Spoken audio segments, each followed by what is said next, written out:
interventions in counseling. General थोड़ा सा पहले डिस्कशन करेंगे inventions and interventions in counselling. Course बहुत इंटरेस्टिंग है 23 पेपर वाला। जनरल डिस्कशंस भी आपको बहुत हेल्प करेंगे। अच्छा, एक थेरेपिस्ट है और एक क्लाइंट है, दोनों का रिलेशन देखते हैं, बहुत कुछ समझ आएगा उधर से। एक थेरेपिस्ट और एक क्लाइंट, दोनों का रिलेशन कैसा है, कैसा होना चाहिए। देखो, क्लाइंट को प्रॉब्लम है तभी वो थेरेपिस्ट के पास आ रहा है ना। बिना प्रॉब्लम के आएगा नहीं थेरेपिस्ट के पास। प्रॉब्लम है तो थेरेपिस्ट के पास आ रहा है। तो दोनों के बीच में कैसा रिलेशन होना चाहिए। सबसे पहले हम इंटरवेंशंस पे तभी आएंगे जब पहले क्लाइंट और थेरेपिस्ट। होलिस्टिक रिलेशन होना चाहिए मैम। कैसा होना चाहिए सर? होलिस्टिक रिलेशन होना चाहिए, अंडरस्टैंडिंग का रिलेशन होना चाहिए। अंडरस्टैंडिंग का होना चाहिए, बिल्कुल ठीक है। अंडरस्टैंडिंग कैसी हो? बिल्कुल ठीक कहा आपने, बहुत अच्छा आंसर था कि अंडरस्टैंडिंग होनी चाहिए। जब तक दोनों में म्यूचुअल अंडरस्टैंडिंग नहीं होगी, एक क्लाइंट ट्रस्ट नहीं कर सकता। किस पर? बिल्कुल, थेरेपिस्ट पर, है ना। यस। तो रिलेशन हम कहते हैं, रिलेशन भी कैसा होना चाहिए हमारा? ट्रस्टवर्दी होना चाहिए। yes, और जो अगर क्लाइंट को पूरा ट्रस्ट हो जाता है, जैसे हम पॉजिटिव ट्रांसफरेंस कहते हैं, किस पर ट्रस्ट हो जाता है? अपने थेरेपिस्ट, है ना। तो क्लाइंट को अगर थेरेपिस्ट के ऊपर ट्रस्ट हो गया तो क्लाइंट अपनी मन की सारी बात, जहां जहां वो प्रॉब्लम फेस कर रहा है, जो उसके साथ जो हो रहा है, जो उसको अकंफर्टेबल फील नहीं हो रहा, सारी चीजों को क्लाइंट बहुत इजीली डिस्कस कर सकेगा। किसके साथ? अपने थेरेपिस्ट के साथ। रिलेशनशिप है थेरेपिस्ट और क्लाइंट के बीच में, दोनों के बीच का रिलेशन है। और ये रिलेशन कब स्ट्रॉन्ग होगा? जब थेरेपिस्ट उसको विश्वास दिला देगा, एक ट्रस्ट बिल्ड कर देगा कि मैं तेरी बात सुनने के लिए यहाँ बैठा हूँ, बोल। पॉजिटिव ट्रांसफरेंस के साथ क्लाइंट अपने मन की सारी पॉजिटिव बात किसको बता पाएगा? थेरेपिस्ट को बता पाएगा। बिल्कुल ठीक है। अब थेरेपिस्ट के पास देखो, ये तो फर्स्ट हमें हो गया, हमने रिलेशन बिल्ड कर दिया, रैपो बिल्डिंग जिसको हम कहते हैं। किसने किया? क्लाइंट ने किया। क्लाइंट के साथ हुआ, किसने किया? थेरेपिस्ट ने किया। और क्लाइंट बिल्कुल बिलीव करने लगा कि हमें जो मेरा थेरेपिस्ट है मुझे बिल्कुल ठीक कर देगा, मैं बिल्कुल ठीक हो जाऊंगा और मैं इसकी बात मान सकता हूँ। क्लाइंट की बात मानने के लिए थेरेपिस्ट के पास भी एम्पैथी स्किल होनी चाहिए। एम्पैथी स्किल क्लाइंट में कहाँ हेल्प करेगी? अगर क्लाइंट अपनी प्रॉब्लम लेके आपके पास आता है और आप कहते हो हाँ हाँ मुझे मालूम है, सबके साथ ऐसे ही होता है, जो मेरे पास आता है उसके साथ ऐसे ही, वो अपनी यही प्रॉब्लम्स बताता है। आ रही है बात समझ में? तो क्लाइंट कभी भी आपको अपने मन की बात नहीं बताएगा। क्लाइंट अपने मन की बात कब बताएगा? जब आप उसको ट्रस्ट दिलाओगे कि मैं तेरे साथ हूँ, जो कुछ भी करना है, तेरे साथ कुछ भी प्रॉब्लम है तू मुझे बता। और आपको भी वहां से शो करना होता है क्लाइंट को कि हाँ तेरी जो प्रॉब्लम है उसको मैं समझ रहा हूँ, मैं समझ रही हूँ, तभी वो अपने मन की बात आपको बता पाएगा। तो ये जो रेपो बिल्डिंग के बीच में हम एम्पैथी स्किल की बात करते हैं, ये भी बहुत जरूरी है एक क्लाइंट और थेरेपिस्ट के बीच में होनी चाहिए। थेरेपिस्ट के पॉजिटिव रिगार्ड, जिसे हम अनकंडीशनल पॉजिटिव रिगार्ड कहते हैं। ये पॉजिटिव रिगार्ड कहाँ है? आप उसकी रिस्पेक्ट करते हो, उसकी प्रॉब्लम को समझते हो, तभी वो आपके ऊपर अपना ट्रस्ट बना पाएगा। अगर देखो, वो तो क्लाइंट जो आपके पास आया वो तो पहले ही डिस्टर्ब्ड है। पहले रिलेशन को समझना जरूरी है, तभी मैं आपसे रिलेशन की बात कर रही हूँ। वो तो पहले ही डिस्टर्ब है। अगर आपने उसको बिल्कुल भी थोड़ी सी भी एम्पैथी नहीं दिखाई, उसके साथ एक रिलेशन बिल्ड नहीं किया, तो प्रॉब्लम स्टार्ट हो जाएगी। वो आपको अपनी बात नहीं बताएगा।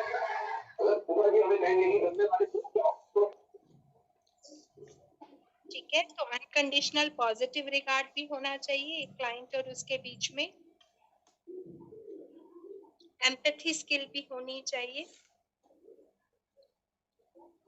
हम इसमें ना बहुत सारी थेरेपीज के बारे में पढ़ेंगे। साइकोडायनेमिक थेरेपी, बिहेवियरल थेरेपी, आपने पहले पढ़ा हुआ है? साइकोडायनेमिक बिहेवियरल थेरेपीज की हुई है आपने? थोड़ा बहुत पढ़ा हुआ है। हाँ, थोड़ा ना, तो हम आज एक बेस बनाते हैं, एक बेस बात करेंगे। चलो, सबसे पहले हम साइकोडायनेमिक की जब बात कर रहे हैं तो पहले तो फ्रॉइड को याद कर लेते हैं, डॉक्टर सिगमंड फ्रॉइड, जो हमेशा किसकी बात करी इन्होंने? इट, ईगो, सुपर ईगो की। याद है कुछ? अच्छा बेटा, डॉक्टर सिगमंड फ्रॉइड की बात करते हैं। तो सिगमंड फ्रॉइड जो कि हमेशा सेक्स डिजायर्स की बात करते थे, नीड्स की बात, इंस्टिंक्चुअल नीड की बात करते थे, जिनको लिबिडो से भी हम लोग जानते। और इट, ईगो, सुपर ईगो के साथ हम डॉक्टर सिगमंड फ्रॉइड को याद करते हैं हमेशा। Pre conscious mind, conscious mind, सब कॉन्शियस माइंड, जिसके लिए हम अवेयर नहीं है, जिसके बारे में जब हमें बताया जाता है अवेयर हो जाते हैं। बहुत सारी चीजें जो सिगमंड फ्रॉइड के साथ जुड़ी हुई हैं। उनका इट जो था वो प्लेजर प्रिंसिपल पर बेस्ड था। ठीक है, प्लेजर प्रिंसिपल, जो कि मुझे अभी चाहिए, ऐसी वाली नीड। एमए साइकोलॉजी करते हो तो इसके साथ साथ बहुत सारी चीजें आपके सामने आती हैं। एक बच्चा जब जो डिजायर, उसका बिहेवियर है, जो चीजें उसको चाहिए, उन चीजों के पीछे बार बार लेने के लिए, अपने प्लेजर प्रिंसिपल को फुलफिल करने के लिए, वो आपको अपनी इंस्टिंक्चुअल नीड के लिए बहुत ज्यादा इंसिस्ट करता है। और बहुत सारे पेरेंट्स किड को सेटिस्फाई करते चले जाते हैं उसकी, और उसके बाद आगे आने वाले टाइम में जब उसको और प्रॉब्लम्स स्टार्ट हो जाती है। ईगो, हम सबकी ईगो है। हम सब लोग अपना कोई भी काम करते हैं वो हम ईगो की वजह से ही कोई भी काम कर रहे होते हैं। और सुपर ईगो जो मोरालिटी प्रिंसिपल पर बेस्ड है, सुपर ईगो मोरालिटी प्रिंसिपल पर बेस्ड है, और मोरालिटी के साथ ही हम दूसरों को दिखाने के लिए काम कर रहे होते हैं। अब हम यहाँ कहाँ कैसे पढ़ेंगे वो देखते हैं। प्री कॉन्शियस, कॉन्शियस और सब कॉन्शियस, हमने बहुत सारी चीजों की बात की हुई है जो शायद फर्स्ट ईयर में भी कभी पढ़ा होगा हमने। प्री कॉन्शियस बिहेवियर हमारा, सब कॉन्शियस बिहेवियर और अनकॉन्शियस बिहेवियर। काउंसलिंग में हम इसको कहाँ यूज करते हैं, काउंसलिंग में हम उसके साथ कहाँ पर चलते हैं? अब जब एक क्लाइंट, अभी हमने बात किया क्लाइंट और थेरेपिस्ट के बीच में जब एक रिलेशन बन जाता है हमारा, ठीक है, ये रिलेशन जो होता है हमारे को इनसाइट डेवलप करने में हेल्प कर रहा होता है कि हम अपने आप को कैसे अपनी प्रॉब्लम से अवेयर करके अपनी प्रॉब्लम को सॉल्व कर सकते हैं। हमारी प्रॉब्लम कहाँ तक है, कितना हम इसको लिंगर ऑन कर सकते हैं। हमारे साइकोटिक पर्सनालिटी डिसऑर्डर्स, हमारे मींस क्लाइंट, ठीक है, जितनी भी प्रॉब्लम्स उसके साथ चल रही हैं, उनके उसके आप जो हैं वो कॉन्फ्लिक्ट्स कैसे हम दूर कर सकते हैं उसके साथ। उसका करंट बिहेवियर जो है, मैं बार बार कहती हूँ आपको, बहुत सारा कुछ जो हम कर रहे होते हैं अनकॉन्शियसली कर रहे होते हैं, और बहुत कुछ हमारा बिहेवियर जो होता है अनकॉन्शियसली की वजह से, जो हम अनकॉन्शियस प्रोसेस से हम अपने बिहेवियर को कर रहे होते हैं, उसका इफेक्ट किस पर आता है? हमारी सेल्फ एस्टीम पर आ रहा होता है। हमारा मैल एडेप्टिव पैटर्न ऑफ बिहेवियर जो है वो हमारे सेल्फ एस्टीम इन्फ्लुएंस करता है, इफेक्ट करता है। हमारा फैमिली सेटअप भी जो हमारा है, कि हमारी फैमिली सेटअप हमारे साथ कैसा बिहेवियर, हमारे फैमिली में कभी हमारे, जब हम छोटे थे तो क्या पेरेंट्स में इंटरपर्सनल रिलेशनशिप्स में कॉन्फ्लिक्ट्स थे? कहीं भी हमारे साथ अच्छा बिहेवियर नहीं था, घर पर बहुत ही पॉजिटिव एनवायरनमेंट नहीं था। बहुत सारी चीजें हैं जो हमारे रिलेशनशिप पर इफेक्ट डालती है। ठीक है। प्रोफेशनल सेटिंग्स में भी अगर हम बात करते हैं काउंसलर और क्लाइंट की, तो दोनों का रिलेशन कैसा होना चाहिए, दोनों के रिलेशन के बीच में एक ट्रांसपेरेंसी होनी चाहिए, एक ट्रेन्ड वर्कर हो और दूसरा जो कि सर्विसेज चाहता है, दोनों के बीच का रिलेशन है। अब रिलेशन कितना पॉजिटिव है, कितना, अब एक ट्रांसपेरेंस की बात करते हैं, जब वो आपके साथ बहुत ज्यादा ट्रांसपेरेंसी के साथ आपके साथ चल रहा है, आप अपनी सारी चीजें डिस्कस कर रहा है, तो आप भी समझ रहे हो और सॉल्यूशन उसके पॉइंट का जो भी उसको प्रॉब्लम होगी इजीली दे सकते हो। कभी भी उसको लेबल नहीं करना, ये आपकी ड्यूटी है, और कभी भी उसका मजाक नहीं उड़ाना, हाँ हाँ मेरे पास तो जो भी आता है वो ऐसा ही करता है। तो ये छोटी छोटी सी चीजें हैं जो क्लाइंट और जो काउंसलर के बीच के रिलेशन को बहुत इफेक्ट करती हैं। ठीक है। अब ये तीनों अलग है, साइकोथेरेपी अलग है, काउंसलिंग अलग है। क्या क्या चीजें हैं इसमें? साइको काउंसलिंग क्या होती है? काउंसलिंग के लिए तो कोई भी आपके पास जाएगा, किसी के पास जाएगा, काउंसलिंग साइकोलॉजी आप उसको दे सकते हो। और आज के टाइम में तो ऐसा है कि मेरे को काउंसलिंग हर एक कोई करने के लिए तैयार हो जाता है। लेकिन थेरेपीज के लिए क्या है, आपने स्पेशली साइकोडायनामिक अप्रोच की मैं बात करती हूँ, विशेषता बताई जाए। इसकी साइकोडायनामिक में, यहाँ साइकोथेरेपी की अगर बात करती हूँ, तो ये हमारे इश्यूज पर जाकर काम करती हैं थेरेपीज। मेरे को कहाँ किस थेरेपी की जरूरत है, वो थेरेपी पर जाकर मेरे साथ काम किया जाएगा, और लॉन्ग पीरियड ऑफ टाइम की बाद ये थेरेपीज को हम कट ऑफ भी कर देते हैं। बहुत सारे एथिक्स को हम फॉलो करते हैं इसमें, लेकिन जितना मेरा कॉपिंग पोटेंशियल है, बात किसकी कर रही हूँ मैं, कॉपिंग पोटेंशियल की और किसी पर्टिकुलर इशू की। सबसे पहले तो थेरेपिस्ट अगर आप में इंसाइट डेवलप कर देता है कि आपको ये प्रॉब्लम है और आप इस प्रॉब्लम को कैसे सॉल्व कर सकते हो, ये नॉन मेडिकल सेटिंग में होता है बेटा। ये कभी भी मेडिकल है, इसमें हम आपको थेरेपिस्ट जो है कभी भी आपको मेडिसिन नहीं दे रहा। मेडिसिन आपको कौन प्रोवाइड कर रहा है? साइकेट्रिस्ट प्रोवाइड कर रहा है। जब हम थेरेपी आपको प्रोवाइड करते हैं तो आपको सिर्फ थेरेपीज ही दी जाती हैं, जैसे म्यूजिक थेरेपी है, आर्ट थेरेपी है, प्ले थेरेपी है, बहुत सारी play therapies, music art therapies ये आपको दी जाती है। इसमें मेडिसिन की बात नहीं करते हैं, इसमें हम आपको, आपके माइंड को, आपकी सोल को, आपकी कॉन्शियसनेस को हम यहाँ पर बिल्कुल ही पीसफुल एनवायरनमेंट में आपके साथ क्रिएट करके आपको दे रहे होते हैं। और जो काउंसलिंग और साइकोथेरेपी जो है, ये दोनों ही डेवलप्ड स्किल्स हैं। ये दोनों हमारी डेवलप्ड स्किल्स हैं, ऐसा नहीं है एक दूसरे से डिफरेंट है, ये तो हम मान गए। काउंसलिंग में हम ट्रीटमेंट नहीं देते, लेकिन थेरेपी में हम ट्रीटमेंट प्रोवाइड करते हैं। ठीक है। ये बिहेवियर में जितने भी न्यूरोटिक प्रॉब्लम्स हैं उनको चेंज करते हैं, उनको हम नॉर्मल एंजाइटीज को, हम बहुत सारे कंसर्न प्रॉब्लम्स को ठीक कर रहे होते हैं। ठीक है, इसके थ्रू, थेरेपीज के थ्रू। लेकिन काउंसलिंग में अगर आपके पास कोई बच्चा आता है, देखो काउंसलिंग की प्रॉब्लम बिल्कुल डिफरेंट है। बच्चा, मैम मेरे को ना अटेंशन नहीं बन रहा, मेरा मोटिवेशन लेवल बहुत कम हो गया है, या मेरे साथ पीयर प्रेशर बहुत ज्यादा है, मेरे फैमिली प्रॉब्लम्स हैं। ये सारी प्रॉब्लम्स ऐसी जब आपके पास आती है तब आप उसको काउंसलिंग प्रोवाइड करते हो। लेकिन जितनी आपकी न्यूरोटिक प्रॉब्लम्स हैं, बिहेवियर से रिलेटेड प्रॉब्लम्स हैं, उनके लिए आप उनको थेरेपीज प्रोवाइड करते हो। ठीक है, वो थेरेपीज के थ्रू, अब कोई भी थेरेपी नहीं दे देगा, कोई भी काउंसलिंग नहीं कर देगा। आज तो हम सबके लिए करने के लिए तैयार होते हैं काउंसलिंग, लेकिन ऐसा नहीं है, है ना। काउंसलर जो है वो साइकोथेरेपिस्ट नहीं हो सकता, लेकिन साइकोथेरेपिस्ट जो होता है वो एक काउंसलर भी हो सकता है, वो काउंसलिंग भी कर सकता है। इसके लिए आपको काउंसलिंग की ट्रेनिंग लेना भी बहुत जरूरी होगा। ठीक है, काउंसलिंग जैसे अभी आप काउंसलिंग या मास्टर्स में इन काउंसलिंग करते हो सब्जेक्ट को, या फिर आप जब आप गाइडेंस एंड काउंसलिंग का कोर्स करते हो, तो उसमें जब आप पढ़ोगे तो आपको समझ में आना शुरू हो जाएगा कि हम कैसे काउंसलिंग कर सकते हैं।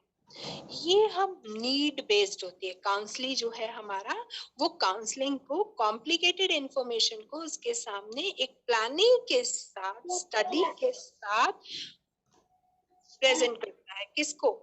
जो भी काउंसलिंग लेने के लिए काउंसलर हमारे पास आया है। हमारे ऐसा नहीं है कि थेरेपिस्ट जो है वो काउंसलिंग, थेरेपिस्ट को भी जरूरत है काउंसलिंग की, और काउंसलिंग को हम अलग नहीं कर सकते थेरेपी के साथ। यहाँ पर प्रॉब्लम को स्ट्रीमलाइन करता है, इंफॉर्मेशन प्रोवाइड करता है, और उसके इंटरेस्ट के अकॉर्डिंग हम काउंसलिंग प्रोवाइड कर सकते हैं, हम उसको अपॉर्चुनिटीज दे सकते हैं। लेकिन थेरेपिस्ट जो है वो माल एडेप्टिव बिहेवियर, अगर मैं कहूँ कि जो मेरा मैल एडेप्टिव बिहेवियर है, उस मैल एडेप्टिव बिहेवियर में एडजस्टमेंट के लिए उसको हेल्प करता है। अगर डिजायर्ड बिहेवियर नहीं है, अनडिजायर्ड बिहेवियर को कैसे मैं डिजायर्ड बिहेवियर में कन्वर्ट कर सकती हूँ, ये थेरेपी बहुत हेल्प करेगी मुझे। इसमें साइकोडायनेमिक, हाँ जी बोलिए मैम। हाँ जी बोलिए बोलिए। मैम आपने बोला एक काउंसलर जो है वो साइकोडायनेमिक थेरेपी नहीं कर सकता। नहीं, काउंसलर नहीं करेगा थेरेपी, थेरेपिस्ट ही। तो जैसे अपन लोग अपन काउंसलिंग के लिए कोर्स कर रहे हैं, तो अपने को अगर साइकोडायनेमिक अगर थेरेपी भी करना है तो उसके लिए क्या करना पड़ेगा? फिर थेरेपिस्ट के लिए आगे फर्दर स्टडी करते चले जाओगे, और थेरेपिस्ट के लिए भी अलग अलग कोर्सेज भी होते हैं। Art therapy, music therapy, psychodynamic therapy, ये थेरेपीज आपको अलग से कोर्सेज भी करने पड़ते हैं, और एमफिल तक करते जाओगे तो बहुत कुछ सीख भी जाओगे। अभी आफ्टर मास्टर्स आप किसी को भी थेरेपी नहीं प्रोवाइड कर सकते हो, आप काउंसलिंग प्रोवाइड कर सकते हो। तो साइकोडायनेमिक थेरेपी के लिए हमें अलग से मतलब सीखना पड़ेगा मैम? हाँ हाँ, ये थेरेपीज आपको अलग से करनी पड़ती है। ओके, ठीक है, इसके बहुत सारे कोर्सेज हैं, आप अभी कोर्सेज देखो, मास्टर्स करते ही लिंक्डइन ज्वाइन करो, और उसके बाद बहुत सारे उसमें काउंसलिंग के लिए आप एलिजिबल हो जाते हो।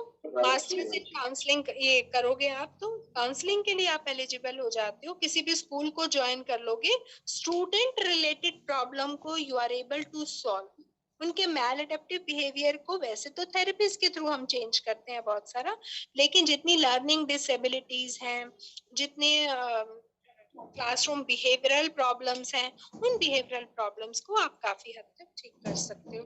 जैसे स्टार्टिंग में ही पता चल गया डिसलेक्सिक है बच्चा, डिस्प्रेक्सिया है बच्चे को, इनिशियल स्टेज पर अगर ये सब चीजें पता चल जाती है, तब आप उनको काउंसलिंग दे सकते हो। आप उनके साथ स्मॉल स्मॉल एक्टिविटी स्कूल में करा सकते हो, तो काफी इफेक्ट आता है उसका। ऐसा नहीं है कि नहीं बच्चे को समझ आ रहा है, बच्चा वहां पर चेंज हो जाता है, क्योंकि देखो डिस्प्रेक्सिया है तो मोटर डेवलपमेंट में उसकी लर्निंग डिसेबल्ड है, तो हम मोटर एक्सरसाइज ज्यादा करा देते हैं, fine and gross motor skills हम ज्यादा उसके साथ कर लेते हैं, तो काफी हद तक ठीक होने लगता है। उसका हैंड आई कोऑर्डिनेशन अच्छा नहीं है, हम वहां पर हेल्प कर सकते हैं। बट एक थेरेपिस्ट जो होता है वो ट्रेंड होता है, उसको मालूम है एक साइकोलॉजिस्ट को कैसे ट्रीट करना है। अब हमारे we can, sorry to interrupt you ma'am, so we can say that हम सिर्फ इसको डिप्लोमा सॉरी पोस्ट ग्रेजुएशन करके इसमें सिर्फ हम इसमें काउंसलिंग के लिए एलिजिबल होते हैं, राइट? हाँ, स्कूल में काउंसलिंग के लिए एलिजिबल कहीं पर भी करो, बट मैं स्कूल काउंसलिंग की बात इसलिए करती हूँ कि बहुत सारे बच्चे स्कूल काउंसलिंग ज्वाइन कर लेते हैं, स्कूल में चले जाते। Okay, as ma'am, I am counselor last 6 years in the NGO as well, the college campus. So this is beneficial for me in the school and college as well. Yeah, it is beneficial for you. You can work anywhere. It's your choice. बहुत सब लोग private practice भी करते हैं, घर पर private practice भी कर रहे होते हैं, लाइसेंस ले लेते हैं आरसीआई का, प्राइवेट प्रैक्टिस भी कर रहे होते हैं। Excuse me ma'am. हाँ जी मैम, एमए के बाद लाइसेंस मिल जाता है काउंसलिंग का? एमफिल के बाद मिलता है सर क्लिनिकल काउंसलिंग वालों को। तो आपके लिए एक छोटा कोर्स और होता है जो आपके विजन से ही होता है, उसके बाद लाइसेंस मिल जाता है। पोस्ट ग्रेजुएट 1 ईयर के लिए मैम? हाँ। Okay ma'am. कौन सा कोर्स है ma'am? Post graduate diploma. Special education का ही कोर्स है, पूछना वो बताएंगे सर आपको। मैम स्पेशल एजुकेशन में तो ऑलरेडी मैं स्पेशल एजुकेटर हूँ दिल्ली गवर्नमेंट में। अरे नहीं सर, कोई इसी का ही है रिलेटेड, साइकोलॉजी से रिलेटेड है, स्पेशल एजुकेशन का आरसीआई का कोर्स है, तो वो करना होता है, उसके बाद आपको लाइसेंस मिल जाता है। Okay ma'am, fine. ठीक है, एक बार आप अमित सर से पूछ लेना, वो बता देंगे आपको। 1 ईयर कोर्स है। 1 ईयर, ओके मैम। एक ये तो नहीं है मैम जो पोस्ट डिप्लोमा होता है एमए के बाद? नहीं नहीं, वो वाला नहीं है। अच्छा एक चीज बताओ, अगर आप लोग स्कूल ज्वाइन करते हो एज अ पीजीटी साइकोलॉजी या काउंसलर, तो आपको कोई लाइसेंस की जरूरत नहीं है। Yes yes, okay ma'am. Okay, तब आपको कोई लाइसेंस की जरूरत नहीं होती है। ये लाइसेंस जिन्होंने प्राइवेट अपने काम खोलने होते हैं, उन लोगों के लिए होता है कि लाइसेंस चाहिए, तभी आप किसी को काउंसिल कर सकते हो। बट अगर स्कूल में स्कूल काउंसलर बनना चाहते हो, तो आप एलिजिबल हो after masters MA ma'am psychology. NGO के लिए अगर हम काउंसलिंग का काम करें तो भी जरूरत नहीं पड़ेगी या पड़ेगी हमें नहीं लाइसेंस? नहीं, तब भी नहीं पड़ेगी। Okay ma'am, right. तब भी आप वहाँ पर एज अ काउंसलर काम कर सकते हो, क्योंकि आपके पास डिग्री है ये एमए साइकोलॉजी की। Okay ma'am. और आपको एमए साइकोलॉजी डिग्री के साथ साथ अगर आप किसी थेरेपी का कोर्स कर लेते हो, आजकल तो वो थेरेपीज भी बहुत ज्यादा चल रही हैं। यस तो मैम, थेरेपी का हाँ जी बोलो मैम जो आपने कोर्स अभी बताया जो हम इग्नू से कर सकते हैं, विजन से, वो रेगुलर मोड पे है या डिस्टेंस मोड पे रहना? Correspondence, distance mode, correspondence. RCI का है। मुझे एक बार मैं वहां पर थी जब ऑफलाइन क्लासेस होती थी, तो सर किन बहुत सारे बच्चों को बता रहे थे, तो मुझे तब ध्यान है। इसके बाद आपको लाइसेंस मिल जाएगा। मैम ये थेरेपी का कोर्स हम कैसे कर सकते हैं, जैसे साइकोडायनामिक थेरेपी का कोर्स करना है तो? बेटा बहुत सारे कोर्सेज हैं, आप गूगल सर्च करो, आपको बहुत सब मिलेंगे। आर्ट थेरेपी, अभी अगर नेक्स्ट क्लास फिर होगी मैं पूछ के रखूंगी, मेरे पास भी है कुछ लिंक्स, मैं आपको भेज दूंगी, पता करते रहो और करते मैम साइकोडायनामिक का स्पेशली मेरे को करना था इसलिए बोल रहा हूँ। हाँ हाँ, मैं बता दूंगी आपको। जैसे अभी आपने ink blot test projective technique पढ़ी होगी, ये यस कुछ मैम। दिन पहले मेरे पास टेस्ट मेरे आया हुआ था ग्रुप पर कि किसी को ink blot Hermann Rorschach test करना है, तो वो कर सकता है। तो फ्री ऑफ कॉस्ट था जबकि, और उन दिनों मैं बीमार चल रही थी तो मैंने किया नहीं तो बहुत सब ऐसे कोर्सेज आते रहते हैं, आप गूगल सर्च करोगे तो भी आपको मिल जाएंगे। बहुत सारे आर्ट थेरेपी के, हरमन रोशा टेस्ट, ये सारे टेस्ट आपको थेरेपीज मिलती रहती है। अपने को एनरिच करना है बेटा। अब तो मास्टर्स कर लिया, उसके बाद तो जितना अच्छा अपने साथ कर सकते हो, वो आपको अपनी सेल्फ एनहेंसमेंट के लिए कोर्सेज करते रहो। ठीक है, और मैं तो सबको सजेस्ट ये करती हूँ, बहुत अच्छा डिसीजन था जो आप लोग काउंसलिंग में आ गए हो। काउंसलिंग साइकोलॉजी कॉरेस्पॉन्डेंस में करते हो, कोई नुकसान नहीं होता। क्लिनिकल साइकोलॉजी भी आपके साथ वाले बहुत सारे बच्चे ले लेते हैं, जिसकी वैल्यू नहीं होती है क्लिनिकल की कॉरेस्पॉन्डेंस में। सबसे अच्छी बात है आप लोग ने काउंसलिंग साइकोलॉजी लिया, बेस्ट ऑप्शन ले लिया, बहुत अच्छा है। और कोशिश करो इसके बाद किसी ना किसी स्कूल को ज्वाइन कर लो, किसी कॉलेज को ज्वाइन कर लो काउंसलिंग के लिए, वो बेस्ट ऑप्शन होता है आपका। टाइम मत वेस्ट करो, साथ साथ अपनी नॉलेज एनहेंस करते रहो। आप में से बहुत सारे लोग ऐसे भी होंगे जो एमफिल करना चाह रहे होंगे, इसके बाद करो एमफिल। अब तो वैसे गवर्नमेंट ने सिर्फ क्लिनिकल साइकोलॉजी में एमफिल और की बात की है, अदरवाइज तो डायरेक्ट पीएचडी में भी एनरोल कर सकते हो आप लोग अपने आप। ठीक है, तो काफी ऑप्शंस है, बट अब आप एलिजिबल हो स्कूल काउंसलर के लिए, किसी भी स्कूल में जा सकते हो और वहां पर ज्वाइन कर सकते हो मास्टर्स के बाद। बाकी आपकी अपनी स्किल्स पर डिपेंड करता है, आपकी स्किल्स कैसी हैं, कैसा आप करते हैं। ठीक है, चलिए अब हम बात करेंगे हमारे काउंसलिंग के गोल्स क्या हैं, कौन से हम काउंसलिंग करना क्यों चाहते हैं, क्या करते हो, क्या फायदा होता है। क्लाइंट के साथ मीटिंग हो रही है उसकी, देखो आज के टाइम में अगर मैं बात करती हूँ तो हम बच्चे को लेकर भी हमेशा बात करते हैं होलिस्टिक डेवलपमेंट की। होलिस्टिक डेवलपमेंट में सारी डेवलपमेंट्स जुड़ी हुई हैं, physical development, motor development, emotional, social, cognitive, सारी डेवलपमेंट हमारी जुड़ी हुई है।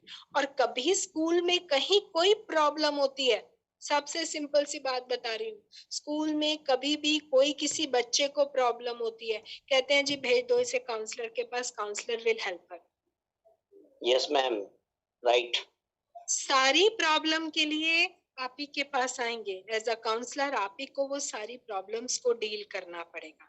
अब ये सारे गोल्स जो मैं अभी आपकी बुक से ही बताऊंगी, preventive goal, enhancement goal, remedial goal, exploratory goals, reinforcement goals, cognitive goals, सारे गोल्स की जिम्मेदारी किस पर आ जाती है? आपके पास, काउंसलर के पास। काउंसलर क्या है? काउंसलर एक इंडिविजुअल जो हर एक की प्रॉब्लम को कैसे सॉल्व करेगा, और इतने सब बच्चे आने शुरू हो जाएंगे, है ना? तो बहुत बड़ा। सबसे पहले जो प्रिवेंटिव गोल है, जहां कहीं उसको प्रॉब्लम है, जहां पर भी उसको प्रॉब्लम है, किसको? आपके क्लाइंट को, जो आपके पास बच्चा आता है, देखो उसकी प्रॉब्लम कहाँ पर है, आप कहाँ उसकी प्रॉब्लम को सॉल्व कर सकते हो। तो काउंसलिंग का सबसे पहला गोल हो जाता है प्रिवेंटिव गोल। अगर उसकी राइटिंग में प्रॉब्लम है, उसकी मोटिवेशन में प्रॉब्लम है, तो आप उसको मोटिवेशन लेक्चर देना नहीं शुरू करोगे, स्पीच नहीं दोगे, आप उसको शॉर्ट टर्म गोल्स बनाकर दोगे। लिख लो, बहुत इंपॉर्टेंट है ये। आपको प्रैक्टिकल बात बता रही हूँ, पढ़ के तो बहुत सीख लोगे। आप उसको शॉर्ट टर्म गोल्स के साथ बोलो, आपका मोटिवेशन लेवल हाई होगा, आज इतना करो, इतना करो, इतना। एक शेड्यूल बनाओ, बोर्ड पर लगाओ, जो टॉपिक हो जाता है उसको मार्क करना शुरू करो, हाइलाइटर से, green pen, yellow pen, blue pen use करो, उससे हाईलाइट करो, कितनी मोटिवेशन मिलती है। आपका बिहेवियर में प्रॉब्लम है तो उसको बिहेवियर मॉडिफिकेशन के लिए काम करोगे, उसके साथ उसकी काउंसलिंग करोगे, उसको इंसिस्ट करोगे, उसके साथ बात करोगे, उसको सोच पूछोगे करता क्यों ऐसा, कहीं ना कहीं कुछ प्रॉब्लम है। एक अब सबसे जरूरी बात बताती हूँ बेटा आपको, जितने बच्चे आपके पास आएंगे उसमें से 50-60% बच्चे ये होंगे उनको कोई प्रॉब्लम नहीं होगी, लेकिन क्लास से बचना चाहते हैं क्योंकि सब्जेक्ट इंटरेस्टेड नहीं लगता। तो कहाँ कोई शरारत करी क्लास में और मैम ने बाहर भेज दिया, जाओ काउंसलर के पास जाओ। क्यों? पूछने पर 50-60% बच्चे आपको ये बताएंगे, मैम क्लास में, सर क्लास में इंटरेस्ट नहीं आ रहा, मैम क्लास में इंटरेस्ट नहीं आ रहा, आता पढ़ाई नहीं, हमारा नहीं मन करता। या एक टीचर सब बच्चों के सामने जब एक बच्चे को एम्बैरस कर देती है, उसको डांट देती है, तो वो बच्चा कहता है एम्बैरस होने से अच्छा तो बंक करना ज्यादा अच्छा है, कुछ भी कहूंगा तो काउंसलर के पास जाके बैठ जाऊंगा। प्रॉब्लम है नहीं, लेकिन हम टीचर्स क्या करते हैं, बच्चों को लेबल कर करके उनके साथ प्रॉब्लम्स को क्रिएट कर देते हैं। जो प्रिवेंटिव। हाँ जी बोलिए। मैम आपकी बात मैं बिल्कुल मानता हूँ, एक्सपीरियंस भी है मेरे को इस चीज का। आप ये बताइए, अगर हम मान लो 50 बच्चे आ गए हैं और टीचर ने लेबलिंग करके भेज दिया, एक क्लास में से मान लो 2-3 बच्चों को भेज दिया, ऐसे जो है ना बच्चे ज्यादा हो जाएंगे, तो हम उनको थेरेपेटिक करके और टीचर के साथ रिलेशन बना के उनको हम कैसे क्योर करें, कैसे उनकी काउंसलिंग करें, क्योंकि यहाँ पर टीचर की भी और स्टूडेंट दोनों का म्यूचुअल अंडरस्टैंडिंग होगी। अगर हम टीचर को ये बोलते हैं कि आपने ऐसा किया, तो फिर वो हमारे से मुंह चढ़ाते हैं। हम बोलने की जरूरत नहीं होती सर, ये तो हम आपके साथ बात कर रहे हैं। हाँ, अगर आप टीचर को कहोगे, टीचर कहेगी आपके पास किस लिए भेजा, आप मुझे क्यों कह रहे हो, है ना? टीचर कहेगी मैंने तो आपके पास भेजा, आपके पास सारी वो है, मेरे पास तो नहीं है अथॉरिटी, आप ही कर सकते हो, आपके पास ही सब। हाँ, बिल्कुल ऐसा है। हम यहाँ पर प्रॉब्लम को अपने लेवल पर डिस्कस कर रहे हैं, कहीं ऐसा तो नहीं है कि टीचर लेबल करती है। यस। कहीं ऐसा तो नहीं है, हम तो सस्पिशियस बेस पर बात कर रहे हैं, तो ज्यूम कर रहे हैं। हम टीचर को जाके कहेंगे तो लड़ाई हो जाएगी सर। बिल्कुल मैम, बिल्कुल। वो आपकी कंप्लेंट करेगी, आप उसकी कंप्लेंट करोगे, आप बच्चे के क्या, आपके तो आप आपस के कॉन्फ्लिक्ट्स बन जाएंगे। हाँ जी, बिल्कुल। बस वो मैं जो एक्सपोज कर रहा हूँ, अगर ऐसा होता है तो फिर उसको हम कैसे। मेरी बात मैं वही बताना चाह रही हूँ सर, आपने बच्चे से बहुत प्यार से एक रेपो बिल्डिंग करके आपने सब चीज जान लेनी है, बेटा तेरे को प्रॉब्लम कहाँ है बता, मेरे को भी होती थी लेकिन मैंने इसका सोल्यूशन ढूंढा। हम बहुत तरीके से बात करके बच्चे से निकाल सकते हैं। और जब हमें पीछे पता चलता है कि कभी टीचर इसको लेबल करती है, उसको अच्छा नहीं लगता, तो हम कभी आराम से, जरूरी नहीं है उसी टाइम जाकर, हम कह सकते हैं मैम इसको थोड़ा सा ध्यान रखना, इसकी ज्यादा केयर करो, इसको कुछ बोलना नहीं, ट्रीटमेंट पर है ये मैं इसके साथ काम कर रहा हूँ और ठीक हो जाएगा ये। Yes ma'am. तो हम जनरल बात भी तो कर सकते हैं ना टीचर के साथ जाकर, हम जरूरी नहीं उसको पॉइंट, देखो ये तो सर आपका नाम नहीं मालूम मुझे, क्या है? वीरेंद्र मैम। वीरेंद्र जी, ये तो मैं अगर आपको भी आकर कहूंगी ना, वीरेंद्र जी आप अच्छा नहीं कर रहे हो, आप कुछ हाँ, नहीं मैम। करते हो, आप तो यस बहुत मैम। गलत कर रहे हो बच्चों, तो आपको भी गुस्सा आएगा, तो हम उनको तो कह ही नहीं सकते ना। तो बिल्कुल मैम। काउंसलर का तो जो प्रिवेंटिव गोल है, जहां पर भी प्रिवेंशन की जरूरत है उसको करना है, और जहां आपको लगता है मैं इसका मोटिवेशन लेवल बढ़ा सकता हूँ, वहां आपका एनहांसमेंट गोल भी काम करेगा। Yes ma'am. बच्चे की हैंडराइटिंग गलत है, ठीक नहीं काम करता, तो ये भी हो सकता है कि आप उसको बिठाकर एक बार कहो ये लिखो ऐसा। Yes ma'am. हम उसकी लेटर फॉर्मेशन पर भी काम कर सकते हैं। उसकी रीडिंग ठीक नहीं है तो हम उसको बिठा सकते हैं, हम उसको एक्सप्लोर करने के लिए भी कह सकते हैं, उसको हमेशा गुड वेरी गुड भी कह सकते हैं। जरा सा भी अच्छा काम करता है, मैंने बोला बच्चों के साथ यस मैम। ये तो हम घर पर भी सजेस्ट करते हैं, पेरेंट्स को भी सजेस्ट करते हैं, मैडम ये पढ़ता नहीं है। आधा हमारा तो कॉन्फ्लिक्ट्स देखो, घर पर पेरेंट कहता है 1 घंटा बैठ के पढ़ेगा, बच्चा कहता है मैं तो 10 मिनट पढ़ूंगा, आधा घंटा पढ़ूंगा। नहीं, तू 1 घंटे से पहले 2 घंटे से पहले नहीं उठेगा। उससे क्या होता है ना, वो उसको बैठने तो दो, हो सकता है वो 10 मिनट 15 मिनट बैठे, उसका इंटरेस्ट बन जाए, या जो काम 1 घंटे का है वो 15 मिनट में ही करके उठ जाएगा, ये भी तो कैपेबिलिटी हो सकती है बच्चे की। Yes ma'am. बिल्कुल। लेकिन हम क्या करते हैं, बस वो आपस में अपनी एनर्जी वेस्ट करते हैं, तू ये नहीं, तू ऐसे नहीं, तू वो नहीं, बस वो कॉन्फ्लिक्ट्स हमारे अपने स्टार्ट हो जाते हैं, बच्चा तो क्या पढ़ेगा। और यस राइट। अगर आप काउंसलिंग भी कर रहे हो तो आपको भी पूरी नॉलेज होनी चाहिए, ठीक है? अगर Yes. फिजियोलॉजिकल गोल्स की बात करती हूँ या साइकोलॉजिकल गोल्स की बात करती हूँ, मतलब आपने बच्चे के इमोशंस के साथ नहीं बिल्कुल भी हर्ट करना है, उसके इमोशंस भी ठीक होने चाहिए, और उसको किसी तरीके का हर्ट भी नहीं होना चाहिए कि आपने कुछ ऐसा कह दिया कि मैं तो वही सोचता रहा। ईच इंडिविजुअल इज डिफरेंट, आपने सुना होगा, Yes, हर ma'am. बच्चा दूसरे से अलग है ना? यस। तो हर बच्चे को हम सेम तरीके से ट्रीट नहीं कर सकते।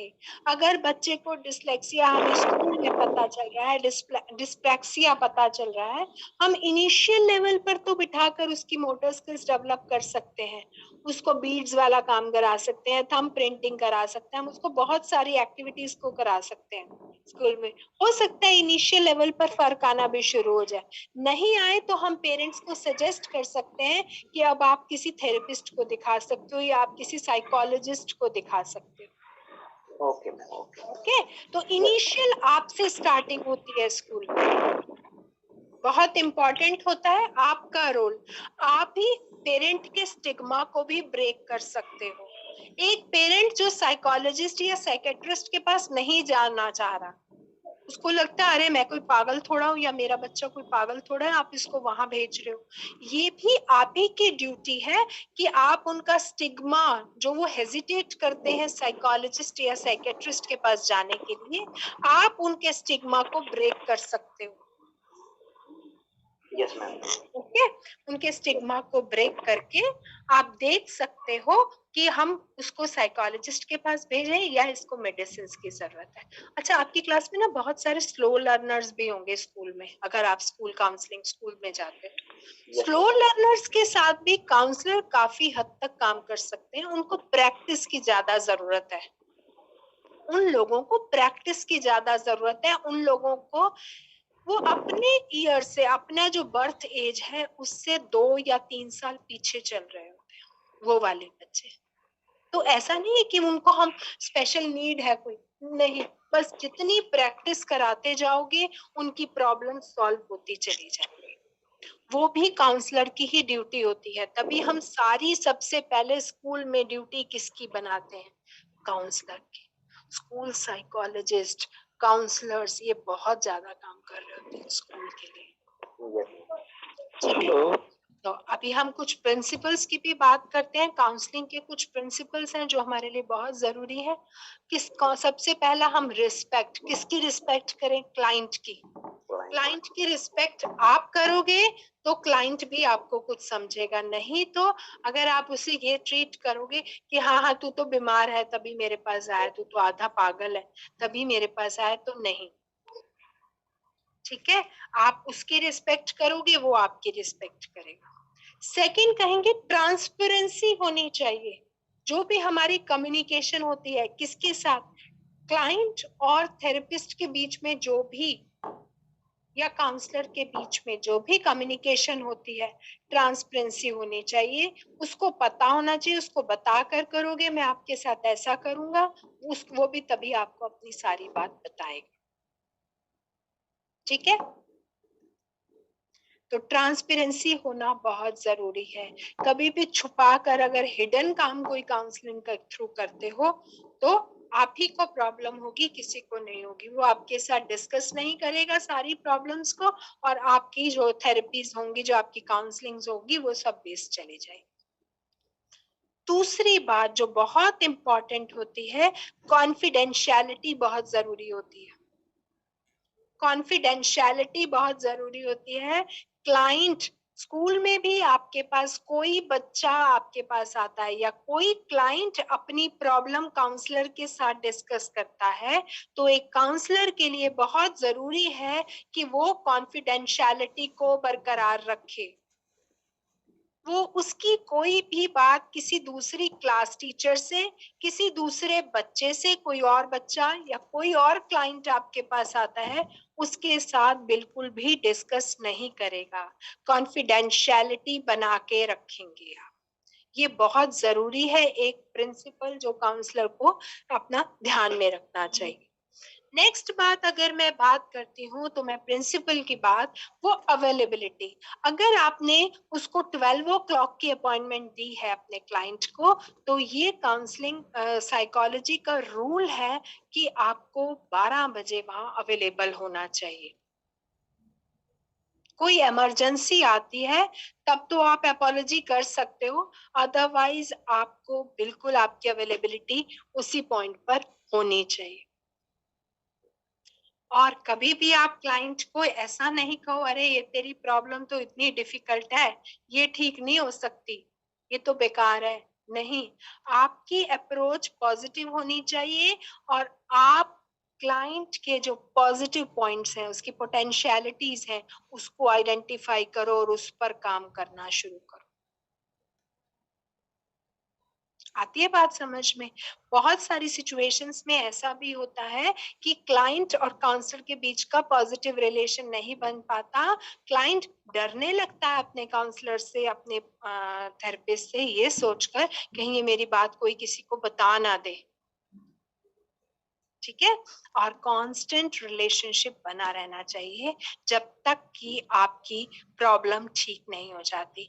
जब आपकी प्रॉब्लम ठीक हो जाती है तब हम इस रिलेशन को ब्रेक कर सकते हैं।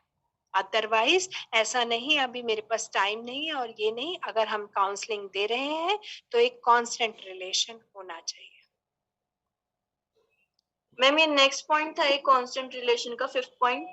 हाँ, 5th कांस्टेंट रिलेशन जो होना चाहिए हमारा, कांस्टेंट और regular consultation is essential. Okay, तो एक देखो, काउंसलिंग को आज तक कोई भी दे देता था और हम बड़ा खड़े होकर किसी से भी पूछते थे, वही काउंसलिंग करने लगता था हमारी। ऐसा नहीं है, काउंसलिंग के लिए भी एक स्पेसिफिक कुछ चीजों को हमें याद करना पड़ता है और फॉलो अप होने चाहिए। एक दिन काउंसलिंग की, उसके बाद मालूम ही नहीं, ऐसा नहीं। आप 2 दिन बाद, 5 दिन बाद, 7-10 दिन बाद अगेन आप उसको कॉल करके कहोगे कि फॉलोअप्स के लिए आना पड़ेगा आपको। आपको अगर लगता है कि बिहेवियर मॉडिफिकेशन हो रहा है, कुछ चेंजेस आ रहे हैं, तो उसी को कंटिन्यू करते चले जाओगे। नहीं तो हो सकता है कहीं पर कुछ चेंजेस की भी जरूरत होगी। Okay okay ma'am. अब बात करेंगे हम स्टेप्स इन काउंसलिंग की। करना क्या है जब मैं काउंसलिंग करती हूँ, तो उसमें सबसे बड़ा मेरा रोल क्या है? तो मैंने पहले भी कहा आपको सबसे पहले रिलेशन डेवलप करना है। रिलेशन एस्टेब्लिशमेंट, किसके साथ रिलेशन बनाओगे? अपने क्लाइंट के साथ।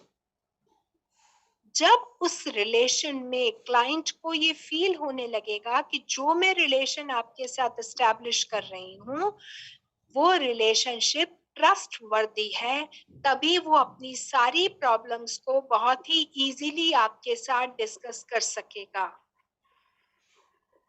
ठीक है, तो रिलेशन एस्टेब्लिशमेंट बहुत जरूरी है।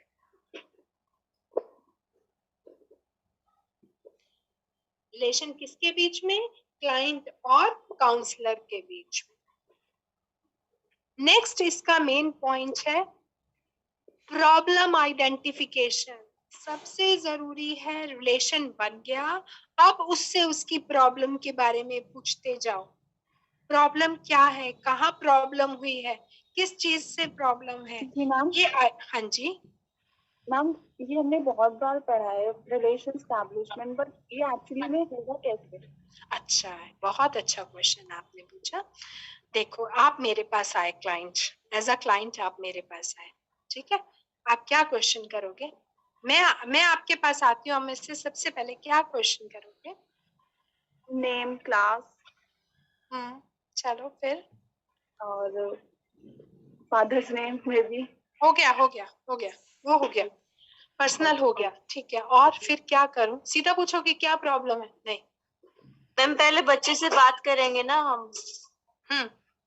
मैम उससे पूछेंगे उसे थोड़ा सा फेमिलियर करवाएंगे अपने उसका साथ। इंटरेस्ट पूछेंगे, उसकी उसका हॉबी, interest पूछेंगे मैम। क्या क्या थोड़ा पसंद है, हाँ, उससे उसके साथ कंफर्टेबल करके उसको, एंड जैसे वो थोड़ा कंफर्ट होगा फिर डिस्कस करेंगे, और बताओ क्या चल रहा है, लाइक दैट। देन वो अपनी चीजें खुद डिस्कस करना शुरू करेगा। I think this is right way.